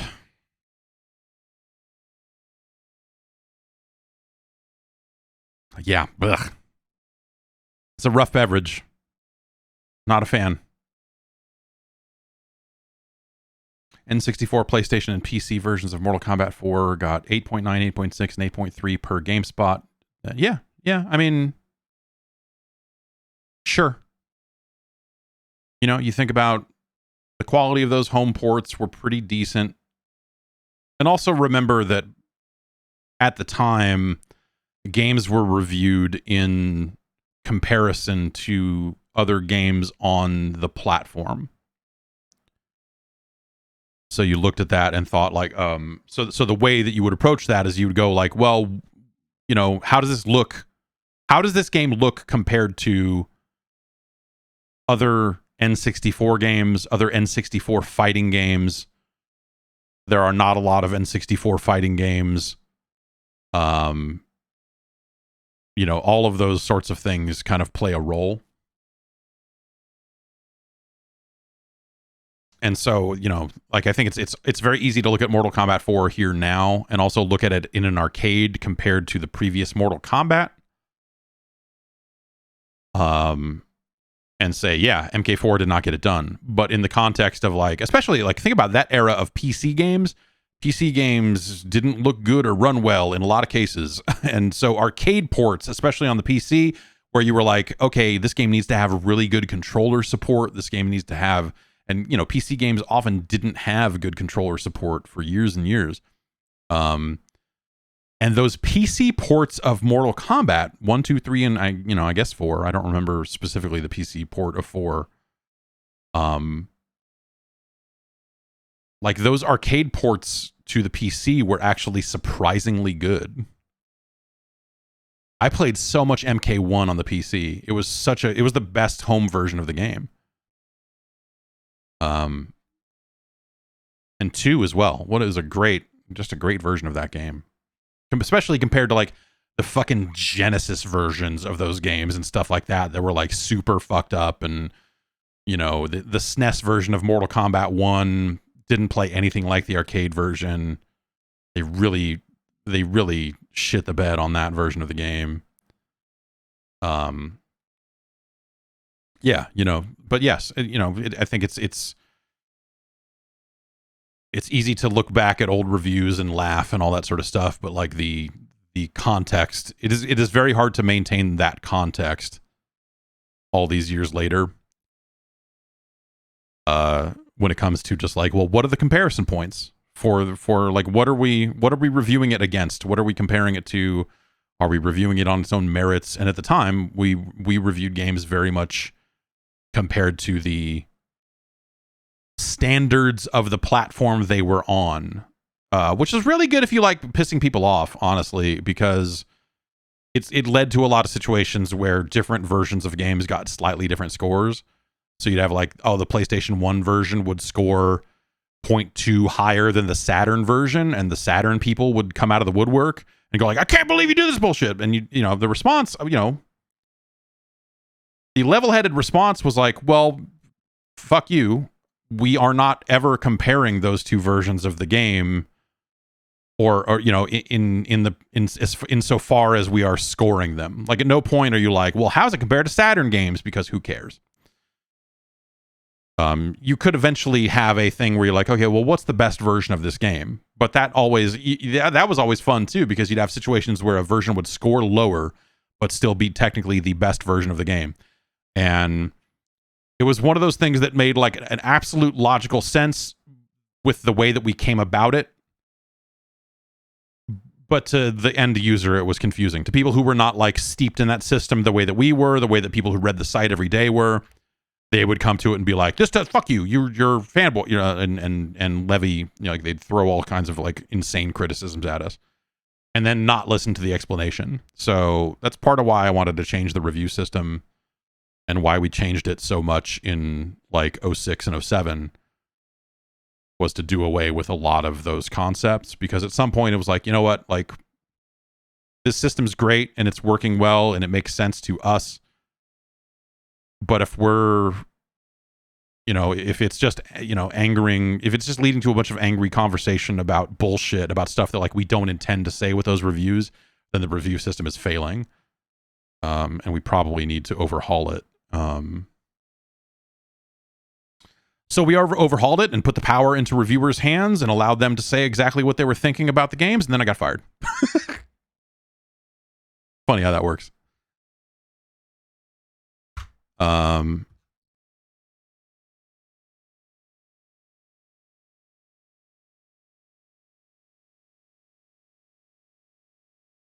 Let's see.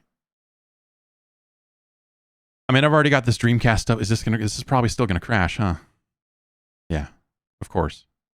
How dare you try to load 2 Dreamcast games back to back?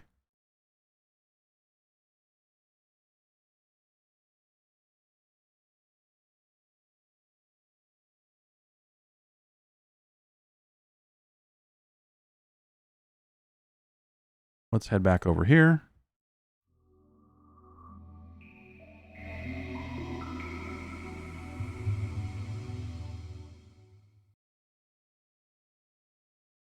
But at the end of the day, you know, I think the job of any review system is going to be to quickly convey information to a potential reader, a potential purchaser of that product, you know, and that's who reviews need to be for, is like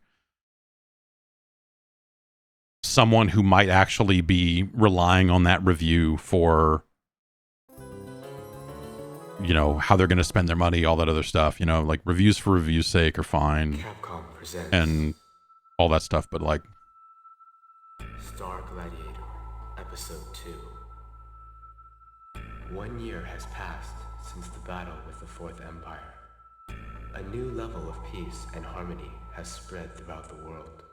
the last Metroid is in captivity. That battle was only a prelude. Now, the war begins.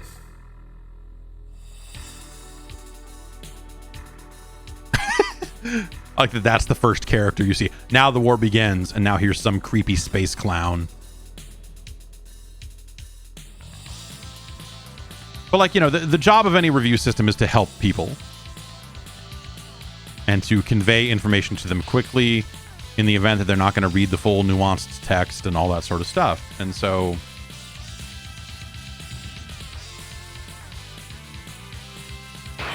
I think that's why simpler review systems are better.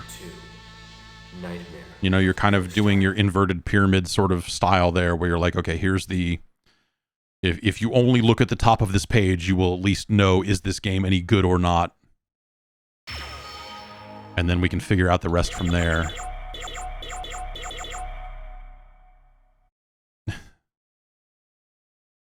What the fuck am I mean, I know what I'm looking at here, but like, that's just... X is triangle. What? Y is 3. Huh? 3 is K. This is like the worst math problem I've ever seen. And triangle is M?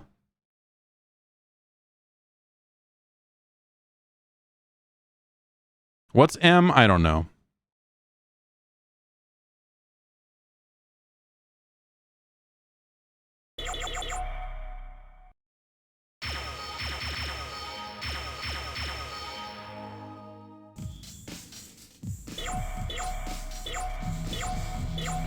Could be Hayato or a B Hayato.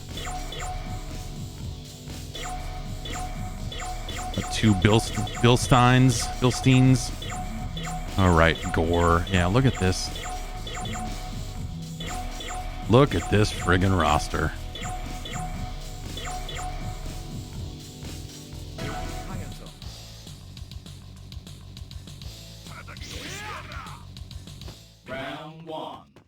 Okay, so that's a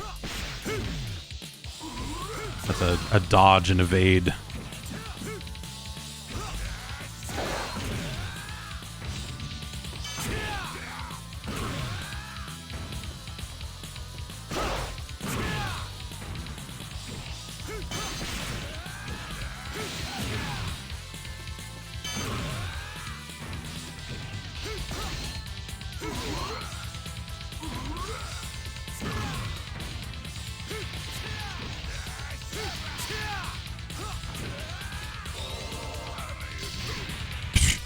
That dude just threw a weird big bomb at me.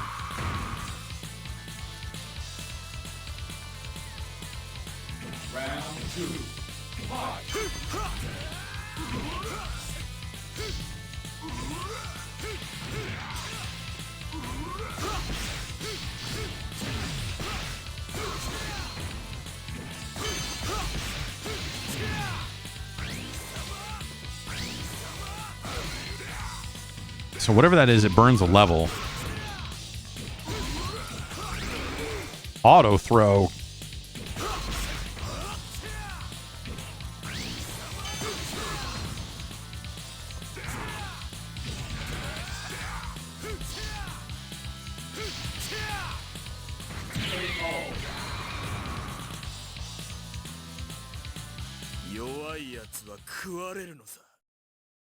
I remember importing this game and thinking how stupid it was that it didn't seem to be coming out in the US.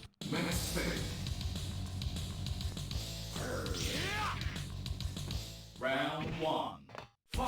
Got some background weirdness there with the resolution increase. Oh, that's right. You hit down, down, and that button, I can make my sword longer for a while. I forgot.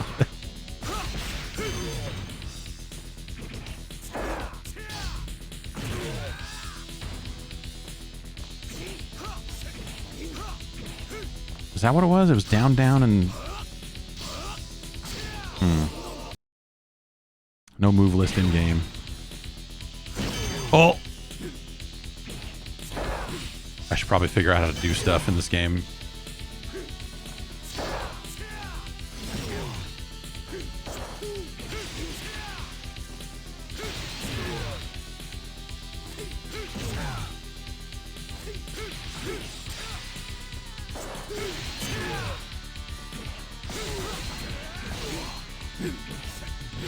Okay, all right. Uh-oh. Stick him. Ha ha ha. Stick him.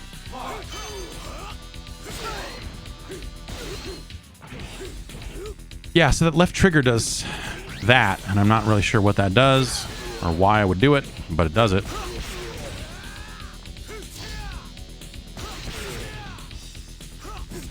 Does it like back? Does it back him off me? Oh, okay. If I get close and do it. Plasma sword!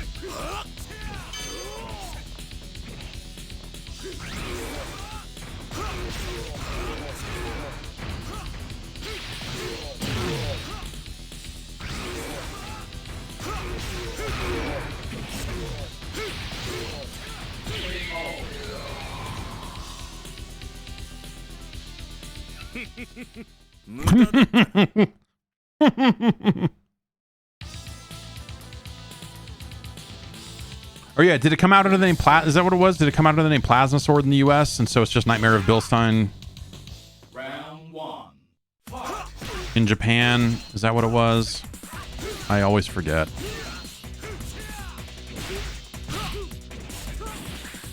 Maybe this did come out here. Yeah.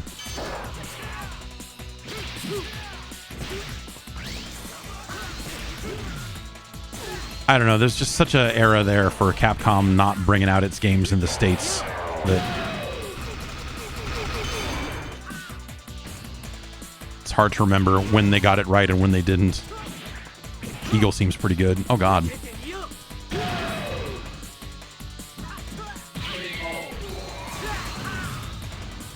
It's messed up.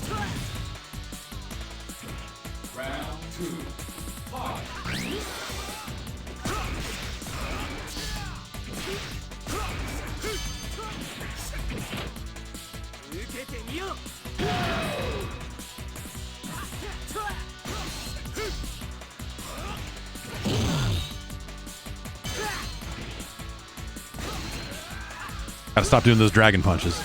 Not getting me anywhere.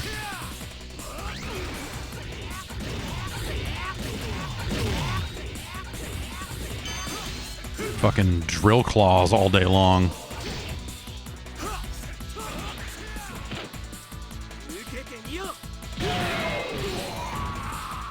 All right, Eagle. All right. Yeah, let's look this up.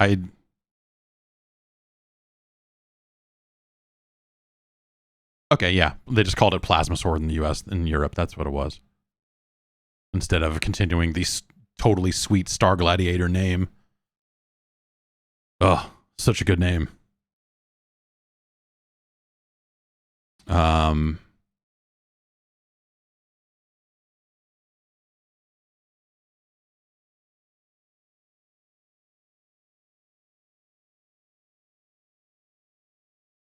Now let's crash it again, because that's just how it's going to go. Faster to crash it and relaunch it than it is to do anything else. I mean, if we're just going to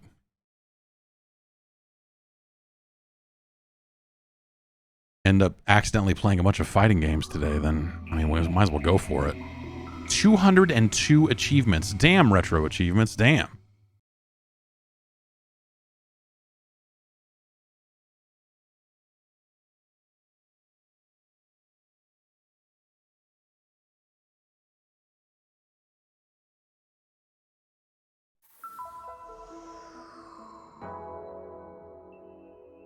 Ah.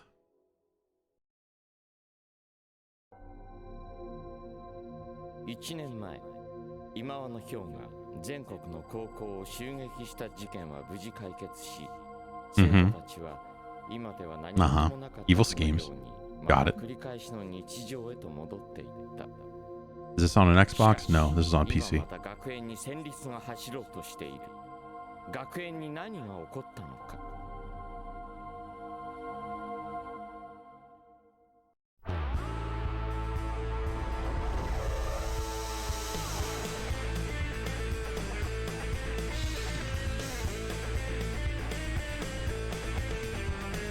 I like that even the US version of this game is just full of a bunch of untranslated text.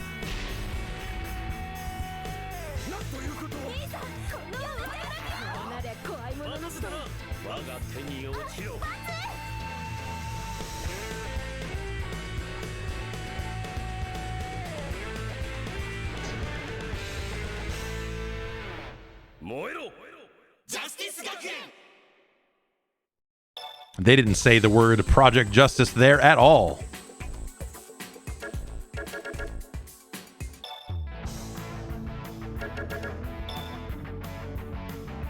Yeah, okay. Light, heavy. Both kicks, both punches.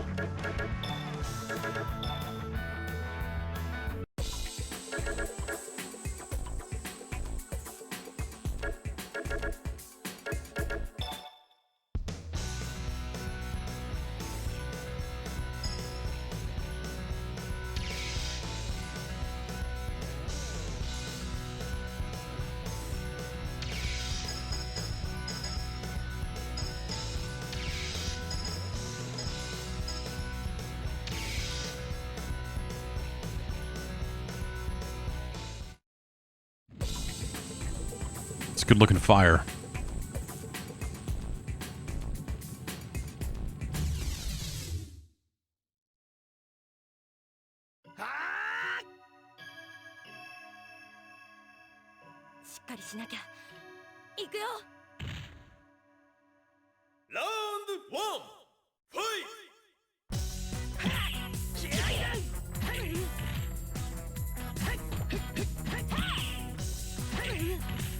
You know, I definitely played this game, but I played a whole heck of a lot more of the first one.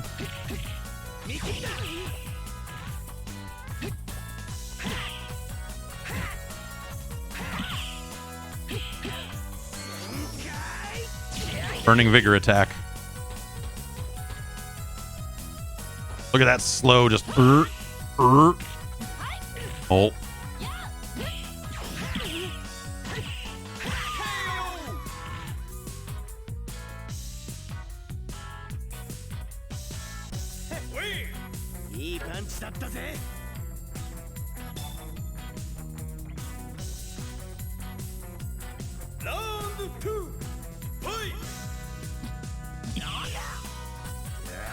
Sure.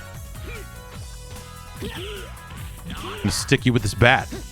And then use it to like pick you up like a, you know, this guy would be really good at you know, Bennett Foddy's getting over it. That stick work. Sweet power bomb. Uh-oh. Not a problem.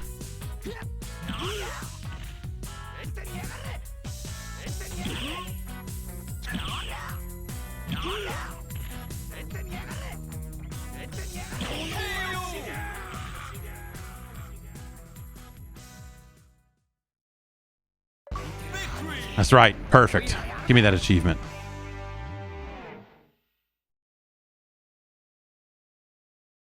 So I'm guessing, you know, like, you know, you can do partner moves like you could in the first game, right? And you, otherwise, why pick the partners? I know you can change between rounds who your main is, but...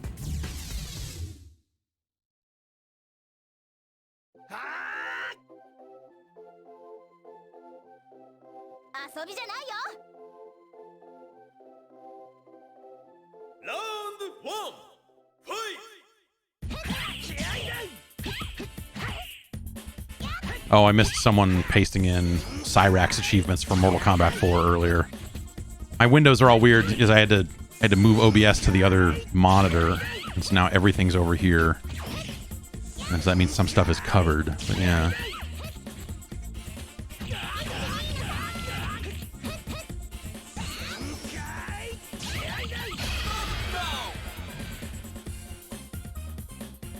Old block, yeah, down, down, forward, up, run is that's just his. I think that's just his MK3 fatality, isn't it? Oh well.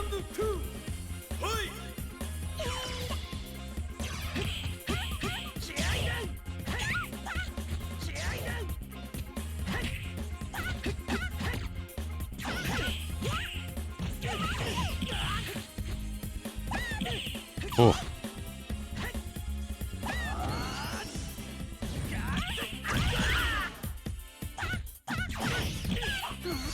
Thought I could hit her on the way down, and she thought better of it.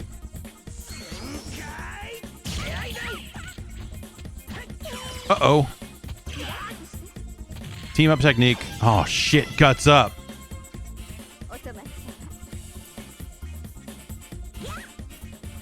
No! You gonna guts up some more?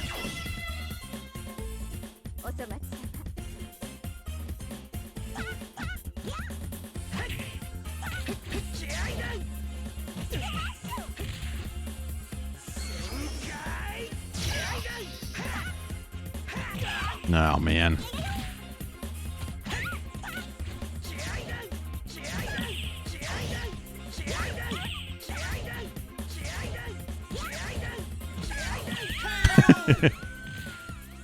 Yay. I don't need to guts up to throw fireballs at you over and over again.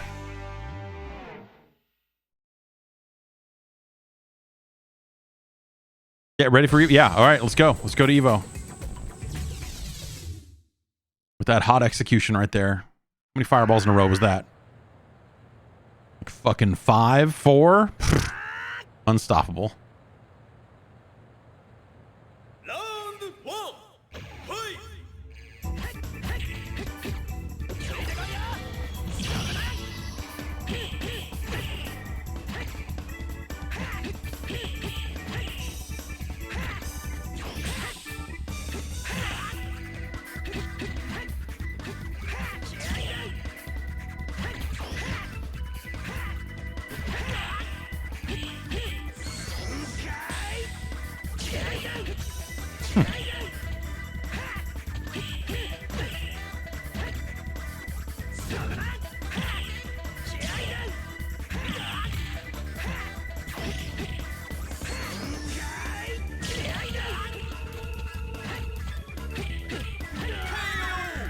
I keep using too much meter before I get to try to figure out any of the team up moves.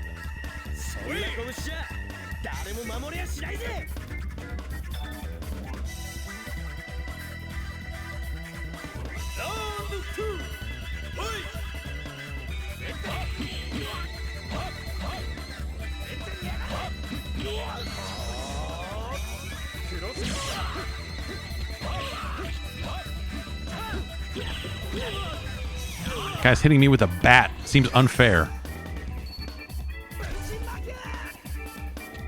Uh-oh. He's gonna do that again. That's bad.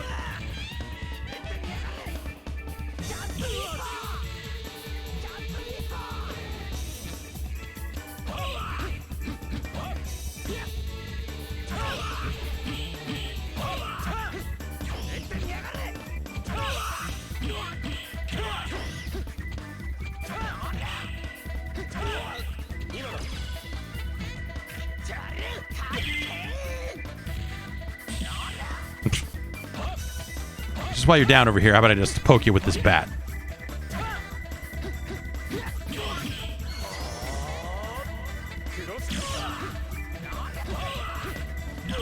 Oof.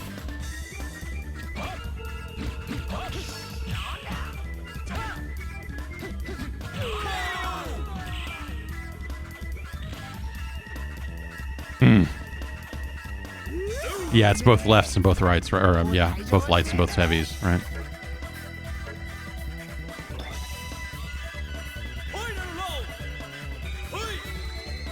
That's what it was in the first game.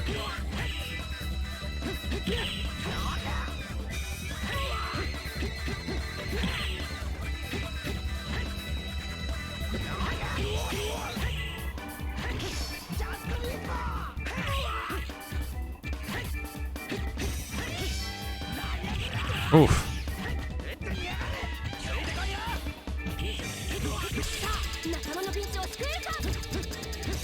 Oh, they interrupted and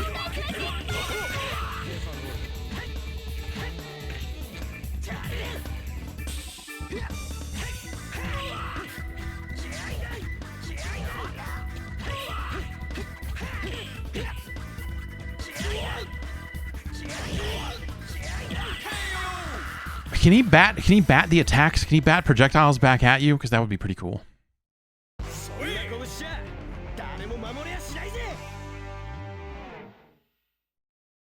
These games were good. It was always a shame that this franchise kind of just died. I know some of these characters obviously made their way into,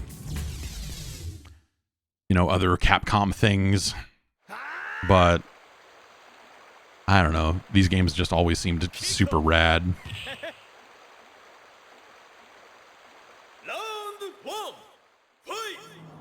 But I get, you know, in this day and age, I think especially, like, we're kind of,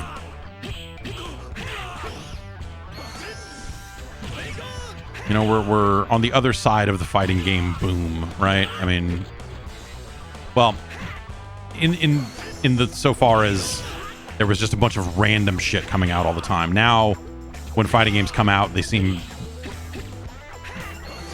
you know, there are plans in place. We got esports, all that other stuff in mind, and so so every game matters more, and every game gets supported for a lot longer. Whereas before it was like, all right, Capcom's putting out like fucking 4 random fighting games, and they're not all even going to come out in the US. But you're certainly going to import cyberbots.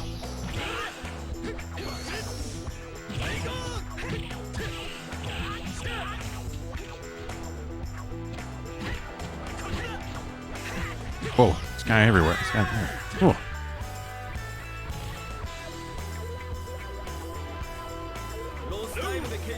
I mean, there are a lot of fighting games now, right? But, you know,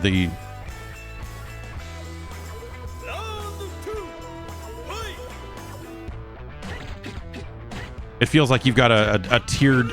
These fighting games have tiers. Stop me if you heard this before, but... Uh-oh.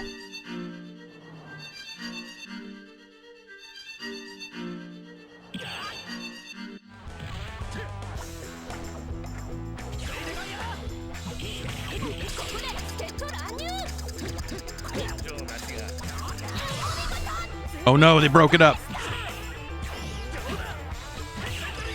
Ugh. Guts up.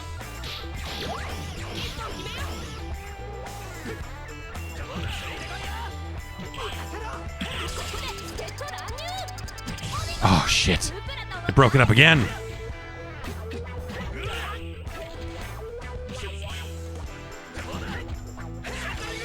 If Roberto hits someone when he does not have a soccer ball, he will gain a soccer ball.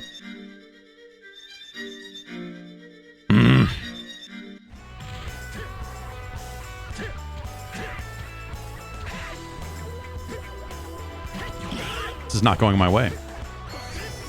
I don't know, I guess, like, you know, it's a lot of it is kind of the import factor, the idea that that it felt like there were weird games coming out all the time if you were importing games, and you're like, oh, this fighting game that like no one's ever gonna play over here came out, or, you know, or oh wow, Project Justice is coming to the US, that's great. The first one was so cool, you know, but then you would have stuff like Cyberbots that wouldn't make it over. And I mean, on the PlayStation alone, there's so many just random fighting games from all these different developers, and that never, you know, some of them got sequels, some of them didn't. You know, the advanced VG games, like there was an advanced VG 2 And the Saturn, you had stuff like Groove on Fight, which was obviously part of a franchise too. But like at the time, you're importing that stuff and just going like, man, this is all so cool. And now a lot of stuff is made for the worldwide market, right? And especially I think when it comes to fighting games, like that's become... There are smaller fighting games, right? You know, there's still your Melty Bloods and stuff like that.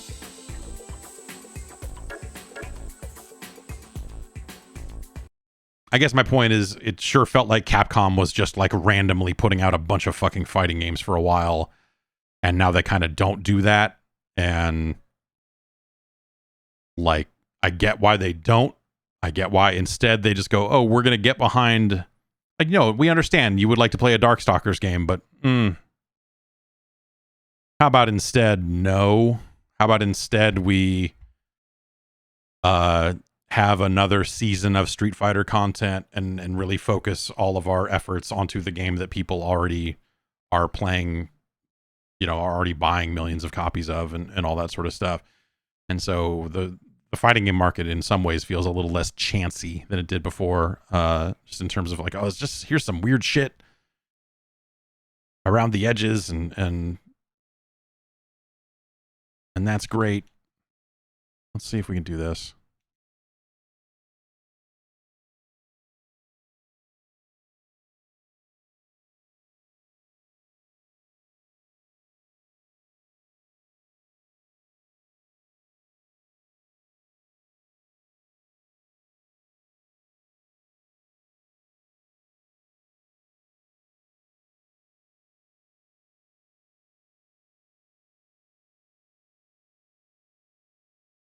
Or is this going to crash because I'm trying to load? Yeah. Oh. Any news on Riot's fighter? Yeah, they just put something out like yesterday, didn't they? Didn't one of the cannons post something to post a video to Twitter about it? I got to thinking about that game and realized, oh, it's probably going to want to install all of the like anti-cheat stuff that Valorant uses, isn't it? Did they ever fix that? I do not keep up with Valorant, so I at some point like the news that it was installing like kernel level fucking weird anti-cheat stuff, I was like, I don't care about this game enough one way or the other, but that kind of makes me also not really want to mess with it.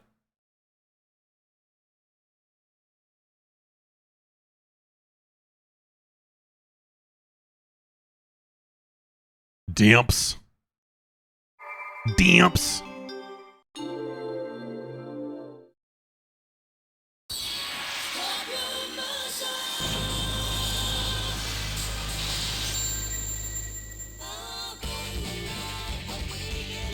This audio is so like low resolution, like low bit rate.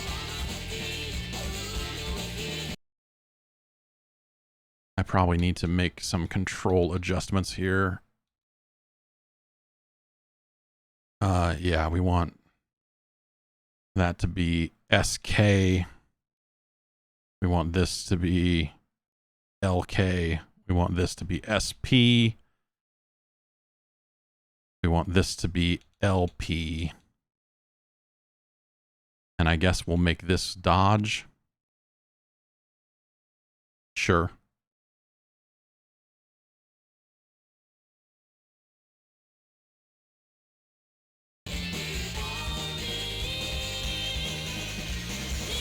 I am not super familiar with the Rumblefish games. I have been... It was one of those things when I was setting up stuff on the Steam Deck.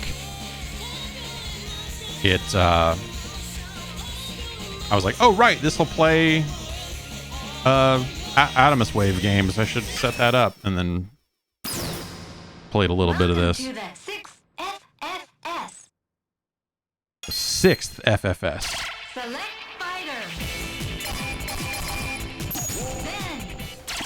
Turning this down because it sounds so fucking harsh. Battle location. Factory.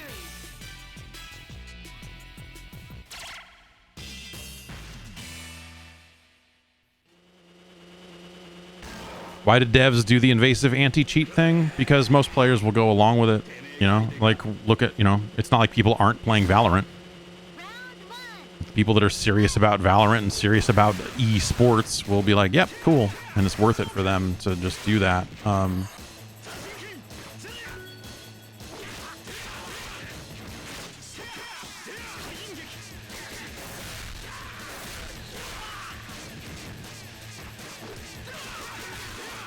I don't know why this game sounds so weirdly harsh.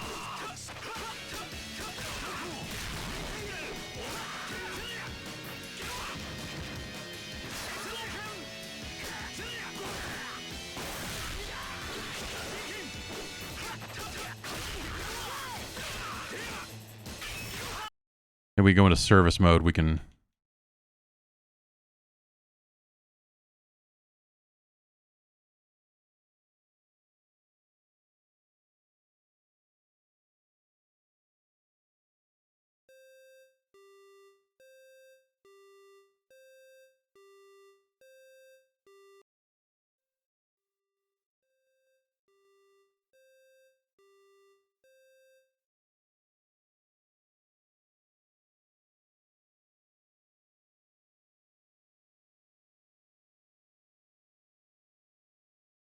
Oh, let's see here. This is all fine. What? All right.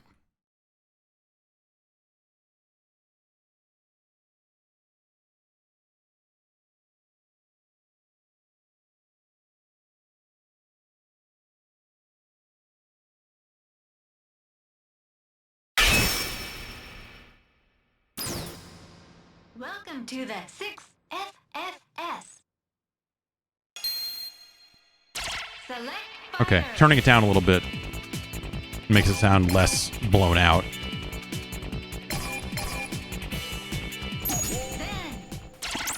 next fighter, Mito.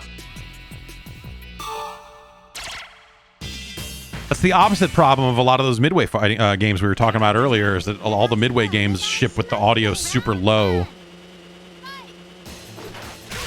Or, you know, they on first boot, the audio is really low and you have to turn them up. Whereas this one is just like all out.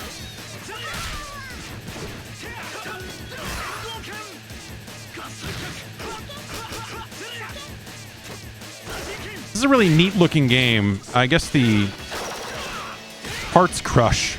All right.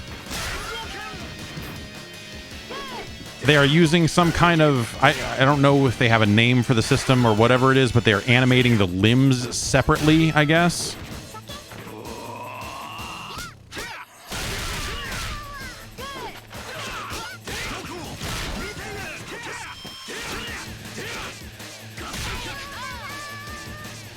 It is a really weird look.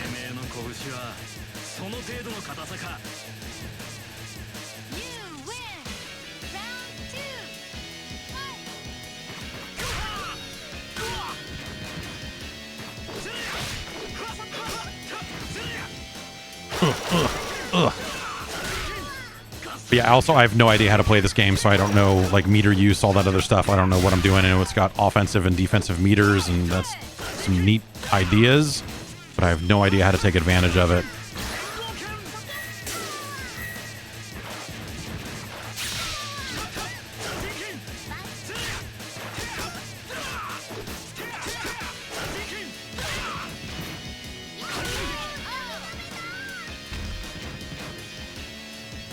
And yeah, this is going to come to consoles, I guess, now, which is crazy.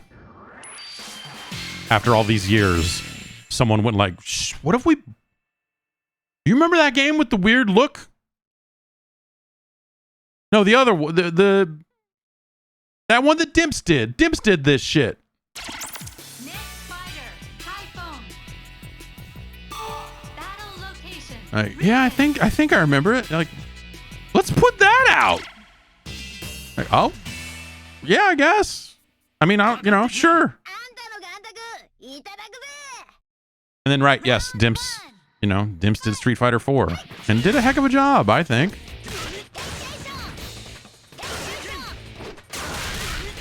Motherfucker shooting triangles at me.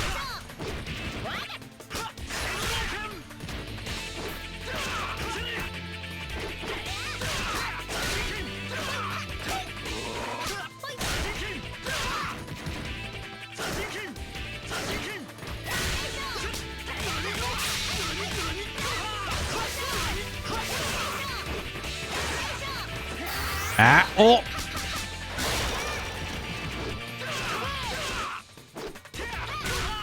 Was I like?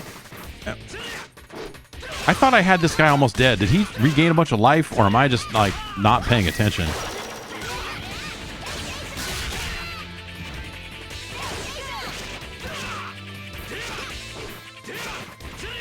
Oh.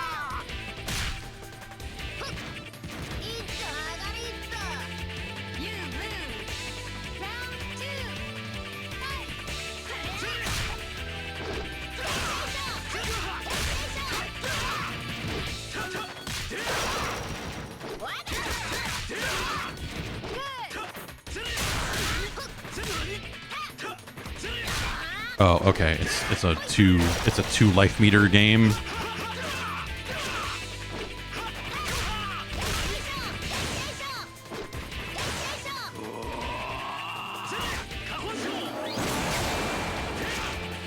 Everybody's angry.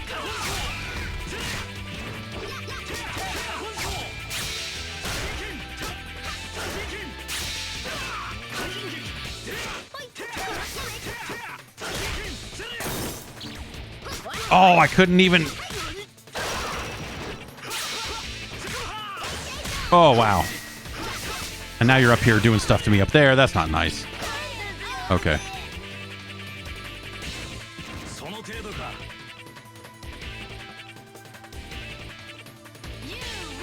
It's a really good looking animation on that headband.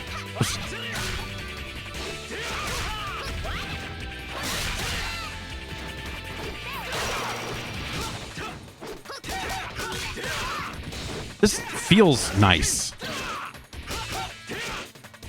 Like it's not super mashy, but like I feel like I am kind of just making some shit happen without really knowing what I'm doing, which is always fun. Ugh.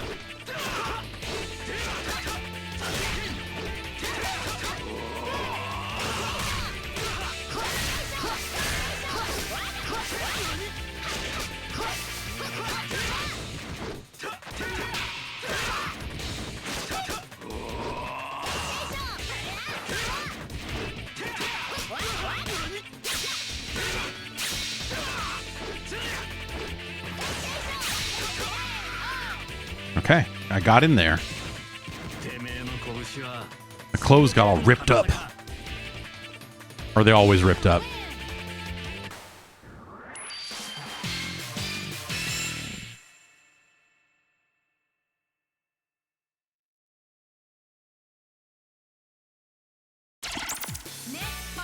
Yeah, I don't know. It's yeah, this game's neat. I don't know, fighting games are great.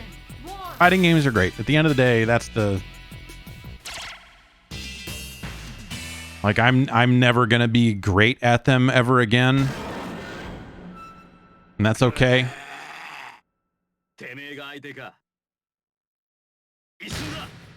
Round one. Fight.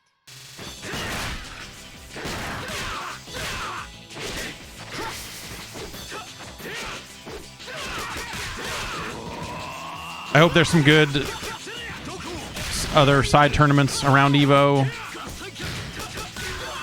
I hope someone is playing some, you know, some Asuka 120% Burning Fest there somewhere. Limit over, or, you know, whichever. Any version I would watch. You got some Burning Fests, excellent. I'd watch it. Some Burning Fests limited, sure. Some limit over, yeah, absolutely. That seems to be the one, right? But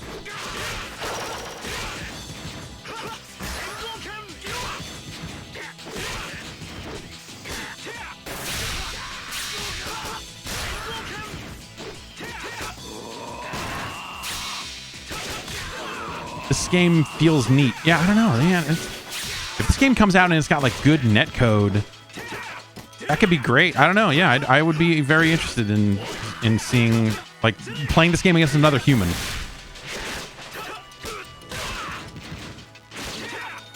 Unfortunately, that's the part where the like never gonna be great at fighting games thing again comes into play. I feel like no matter what, there's no situation where Rumblefish 2 has like a wide audience of players of all skill levels, right? The only people that are going to be like, hey, did you hear Rumblefish 2 came out? Are going to be people that are going to probably be better at Rumblefish 2 than I am.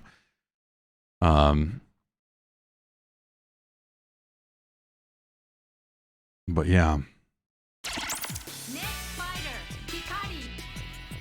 Yeah, so I definitely, we won't do it today because I want to give people some heads up on it so that they can be ready. Because I know it takes a little bit of setup time and stuff. But I want to hop on Fightcade and like play some Virtua Fighter 4.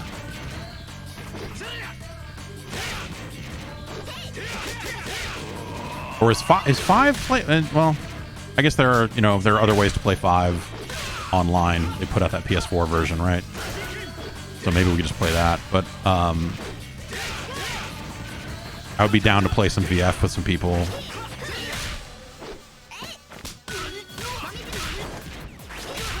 Oh!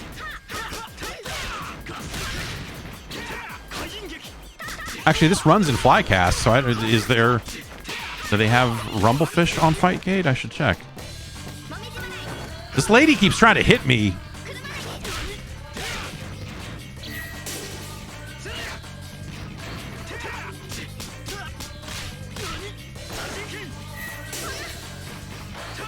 Oh, that didn't work out.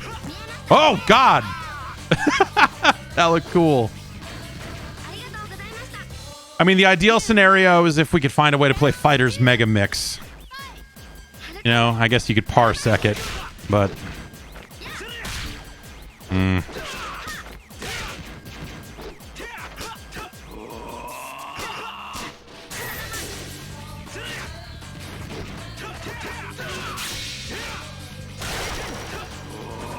Ah, you're hitting me. You're flipping me around. You're flipping me for real.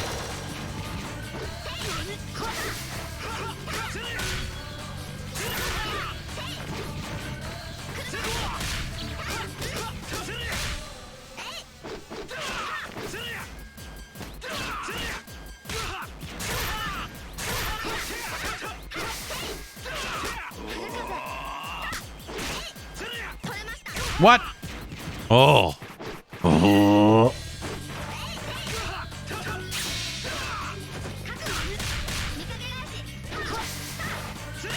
Yes, Rumblefish 2 is in Fightcade. Yeah, well. Maybe we'll have to try playing this on the internet one of these days. I wonder if that was anything, if they looked at any of that when it came time to decide, hey, let's put Rumblefish out again, if there was an aspect to it of like, hey, does anyone play this on Fightcade? Yes. There is some kind of community for it, then hey, let's do that. But I don't know. Continue. No, it's Select fighter.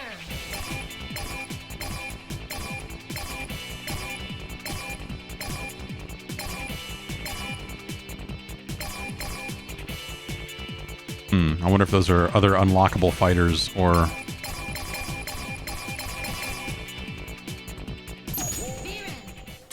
There were spots where you could enter passwords in the test mode. I wonder if that's like an operator unlock kind of thing. Anyway, yeah, we should get together a list and do a dedicated Fightcade stream. Try to get a list around ahead of time so people know what they need to install.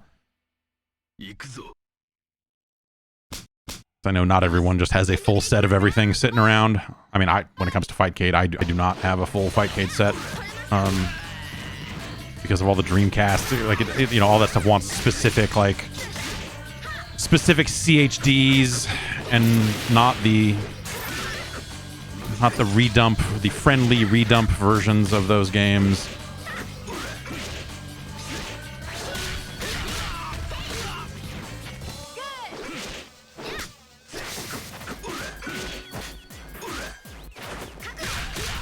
Yeah, this lady's gonna just beat the shit out of me.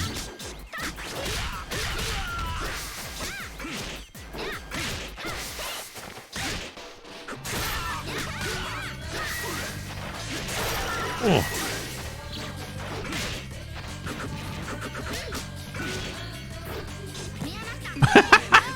I love the way that animation looks. Someone in chat I saw said that it had, yeah, orbital drop frame, saying it has a kind of a Newgrounds Flash vibe to it, and I absolutely agree, and also I love it.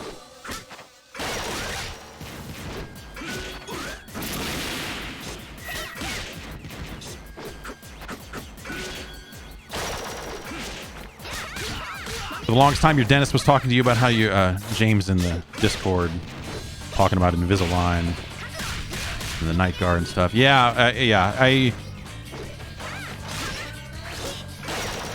I'm not so much of a, well, I don't know. I probably grind my teeth at night, but I also clench my jaw all day long.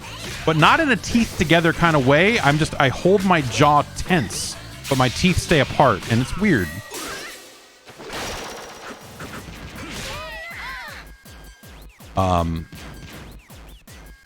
But yeah, oh god. 2-hit combo. Win animation has a 2-hit combo on it.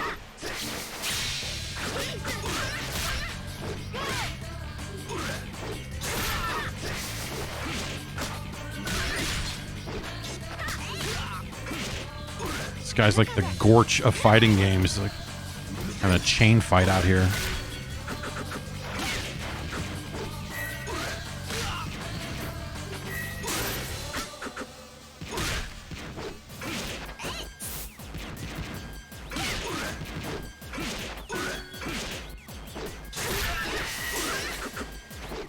Oops.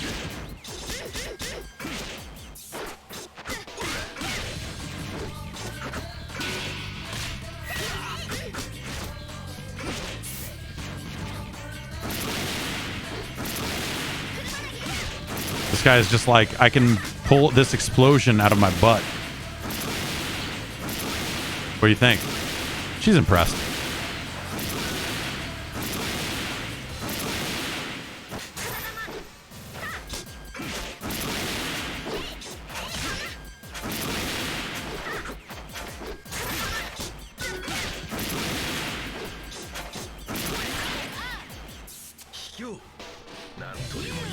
Butt explosion timer scam. Gets them every time.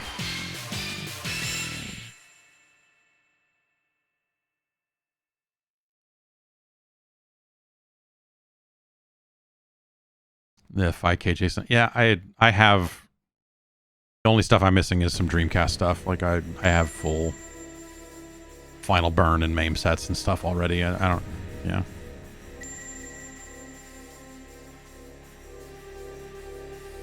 And I have a way to get my hands on the CHDs needed, so I don't want to.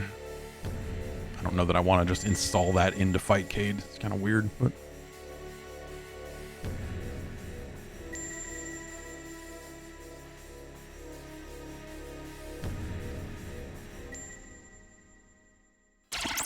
Next fighter, Boyd.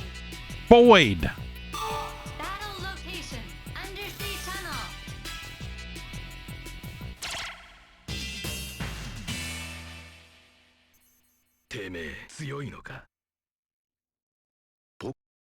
Round one, fight.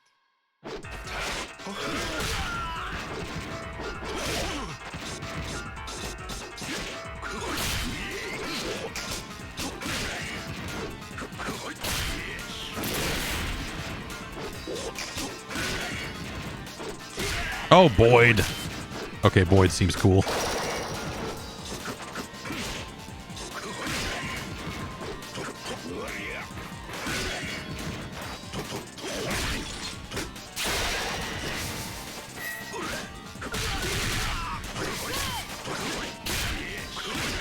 He's shooting me with finger guns?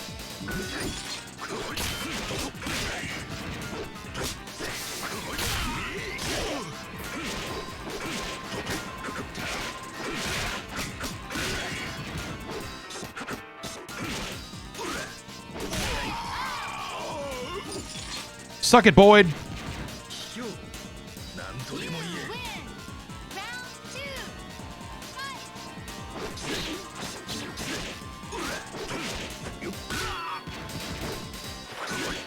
Oh.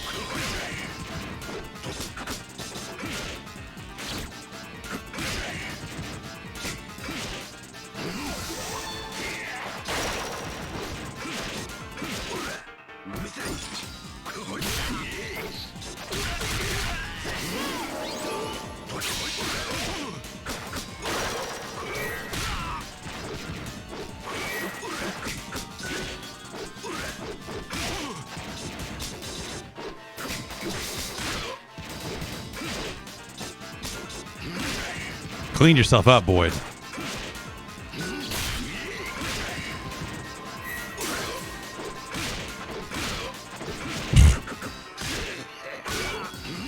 Oh. I want to be Boyd. Boyd seems fun.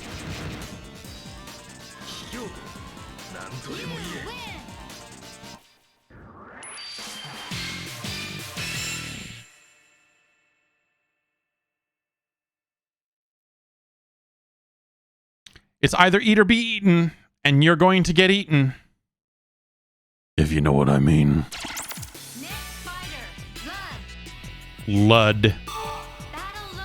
What do we want to name this guy? This anime looking dude. Oh, this guy?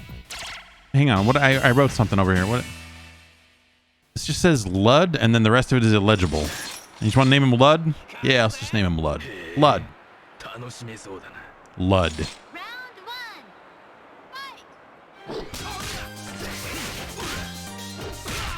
Damn it, Lud. Oh, I see. I see what it's about, Lud.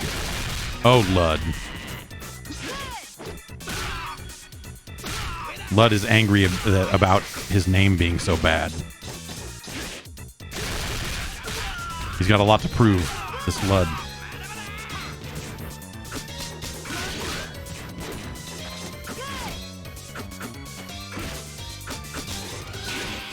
Oh, ah.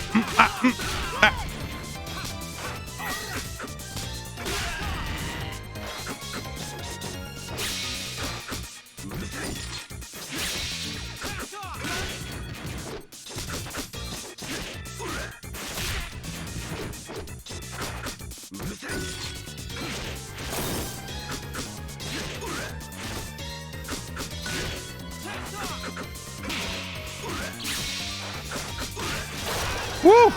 I did not think I would win that one.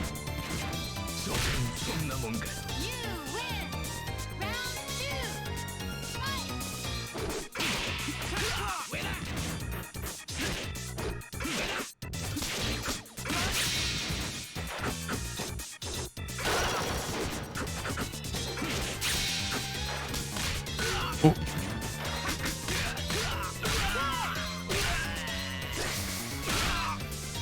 Lud's got a heat meter over there. 0%. Keep it that way, Lud.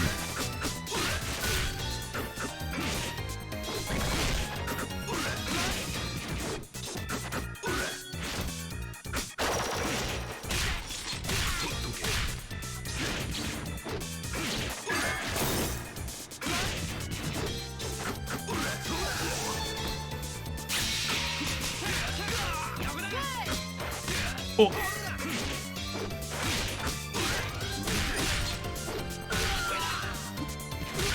Okay, come on. Oh, Lud, don't do me like this.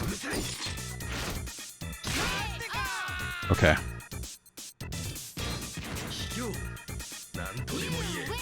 This game's really neat. The you know, I'd have to read up on what the fuck you actually do to effectively use the meters, but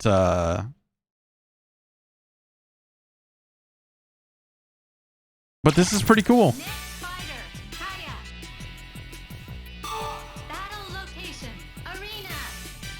FFS. Oh, you mean fight for survival? Of course, yeah.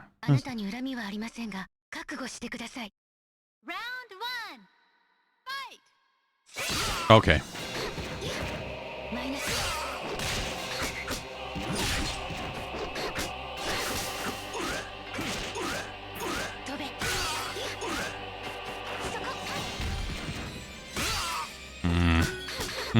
Okay.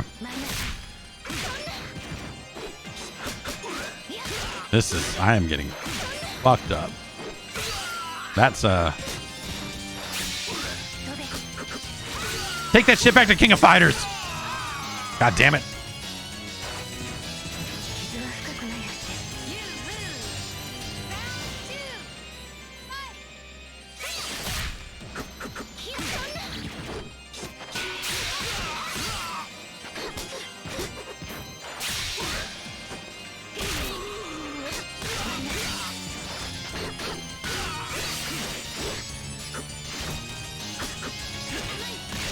Man.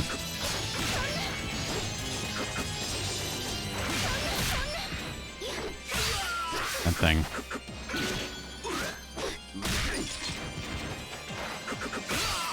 He just can't even knock her out of that. She's just...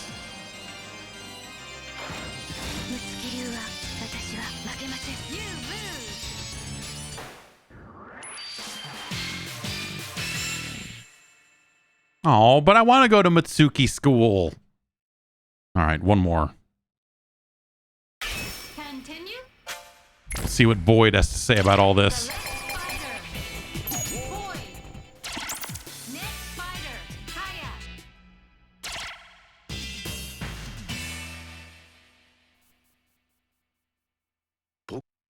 あなたに恨みはありませんが、覚悟してください。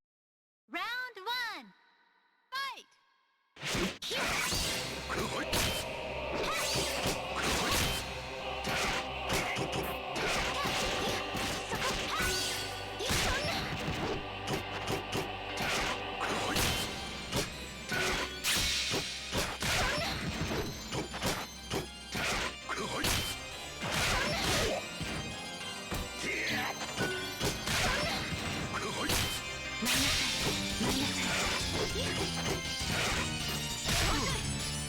What? Ah.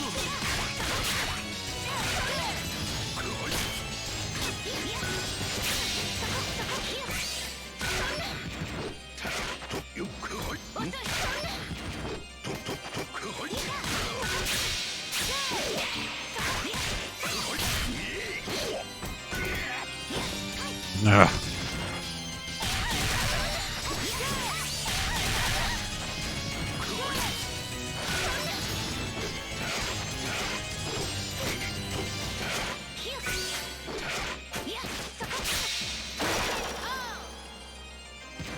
Just block and then counter. It's my hot punish is the low heavy kick.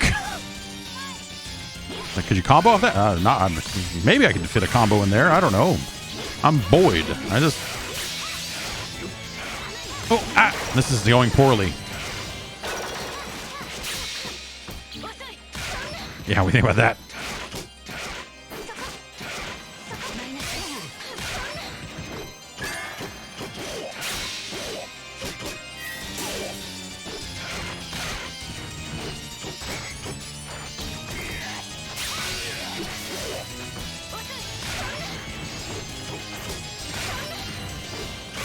Yeah. Oh, okay. You got one of those too, huh? Sure. No! Oh.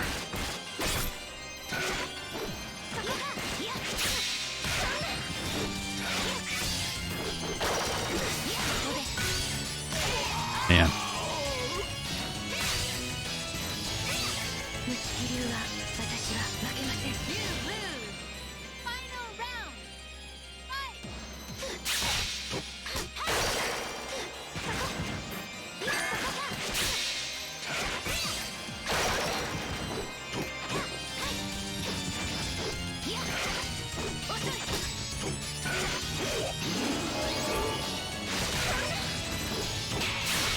Oh my god.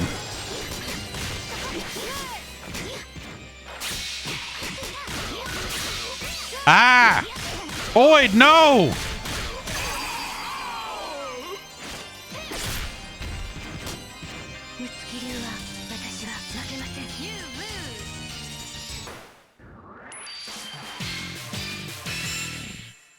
Oh, you're not going to let Boyd in either? Well, I guess so.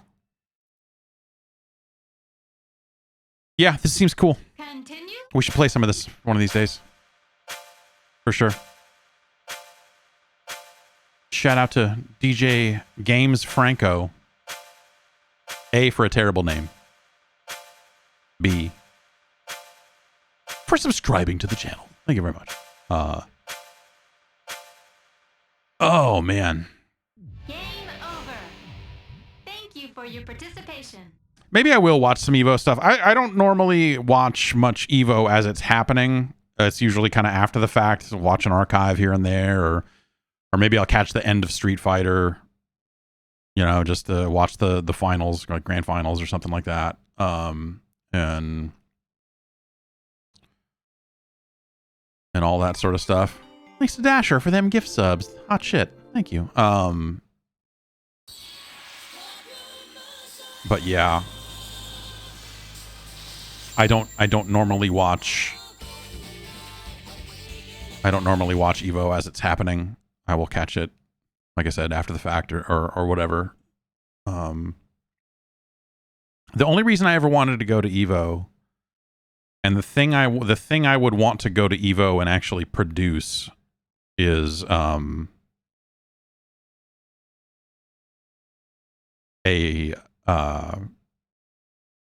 wrong one. Hello. Is something about all the side tournaments and all the other stuff happening, like I want to talk to the people playing the weird games. I want to capture that and do all that sort of stuff. That was always my, like, if we're going to send someone to Evo, I just want to see people doing weird shit in hotel suites. That's all I want.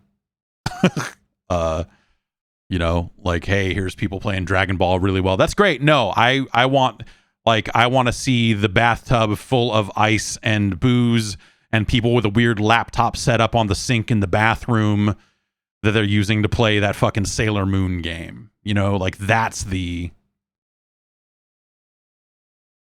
Evo that I care about, that I've heard so much about and all that sort of stuff. I want to see the nightmare behind the nightmare.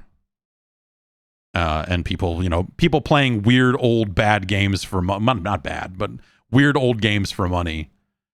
And I know some folks have like codified tournaments in some really shitty games over the years.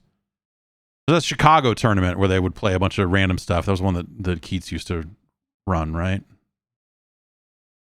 Was that Seasons of Beat? No, I forget what it even is. Combo Breaker, right? That they would play some weird shit. But yeah, whether it's the random game tournaments and all that other stuff, yeah. That always seemed that's the stuff I always want to watch, is all the weird shit, mystery games. And it's the whole reason why I wanted to set out to do something that gave me a content excuse to sit down and play a little bit of every fighting game we could think of. Was just like, I just like all that weird bullshit. Like, I want to find the weird bullshit that's still like somehow kind of fun to play. And ideally it's the weird bullshit that like people have not, and this doesn't exist as much anymore, right? Because a lot of that weird bullshit has been mined. A lot of that weird bullshit people have spent enough time with to know, like, oh, here's the broken character in this game. Here's the broken character in this game. And so, you know, it's not always everyone's first time with a game. It's not always everyone just like mashing out things and doing the fundamentals and all that other stuff and trying to figure out something to do in a game while they're competing in said game and all that sort of stuff. That I always thought was fucking fun.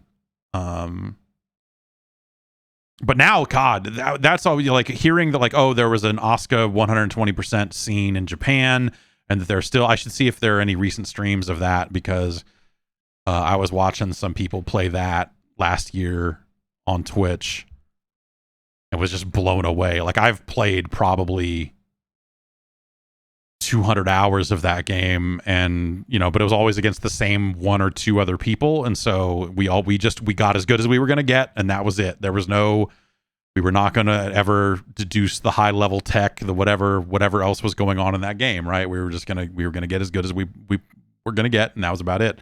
And then watching those other people play that game, it was like, oh my God, holy shit, this game is way crazier than I ever thought, and also super fucking broken. Yeah, that's the fun stuff to me. Like, yeah, it's like 8 people in a hotel room, already drunk and still drinking, deciding that they're going to play advanced VG2 for money. You know, like, oh yeah, we're having a Critical Blow tournament over here. What? Yeah, Street Fighter the movie, the game, but the console version. None of this arcade version bullshit.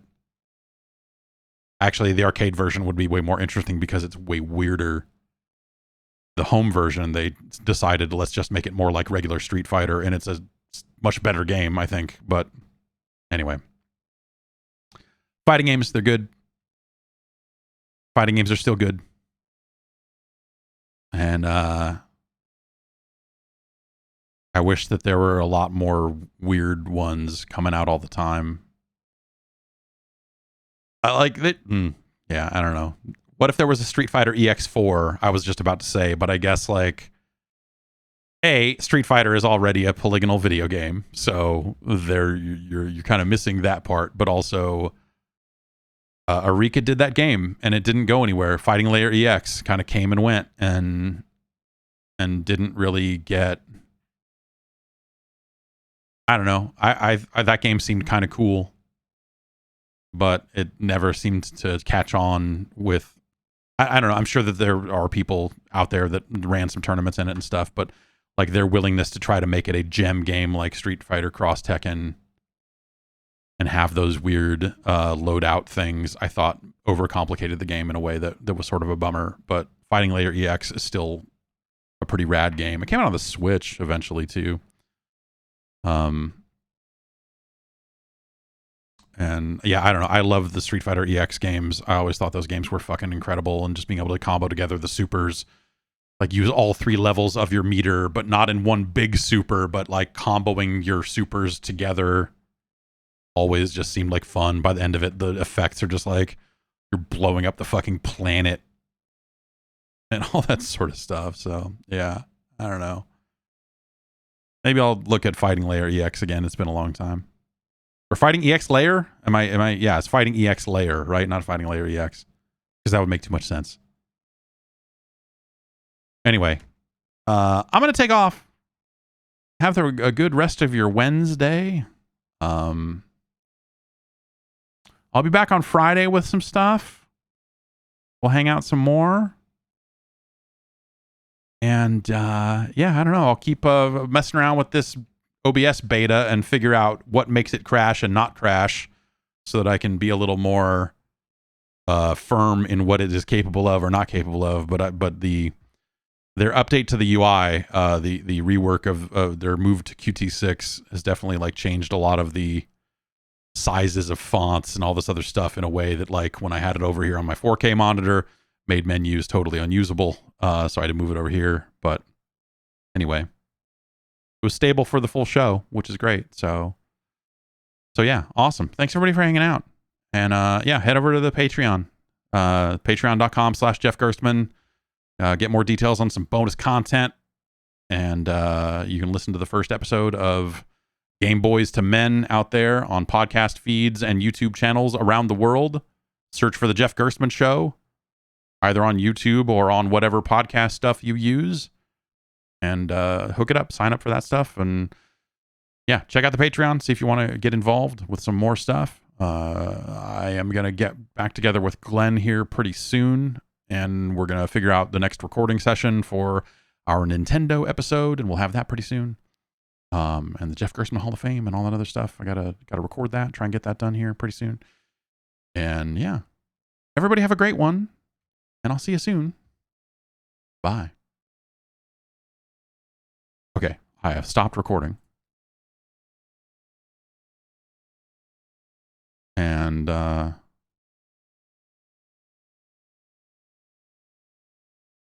yeah. Who's online? What's going on? What is on? What hot tasks are being run over here? Oh gosh. This looks like a disaster.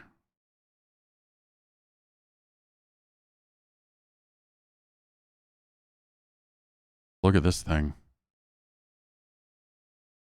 This Star Wars game. There's so many bad Star Wars games, and watching them being run with like weird perfection is always a treat. So head over there. Have a great rest of your day. I'll see you on Friday. Take care.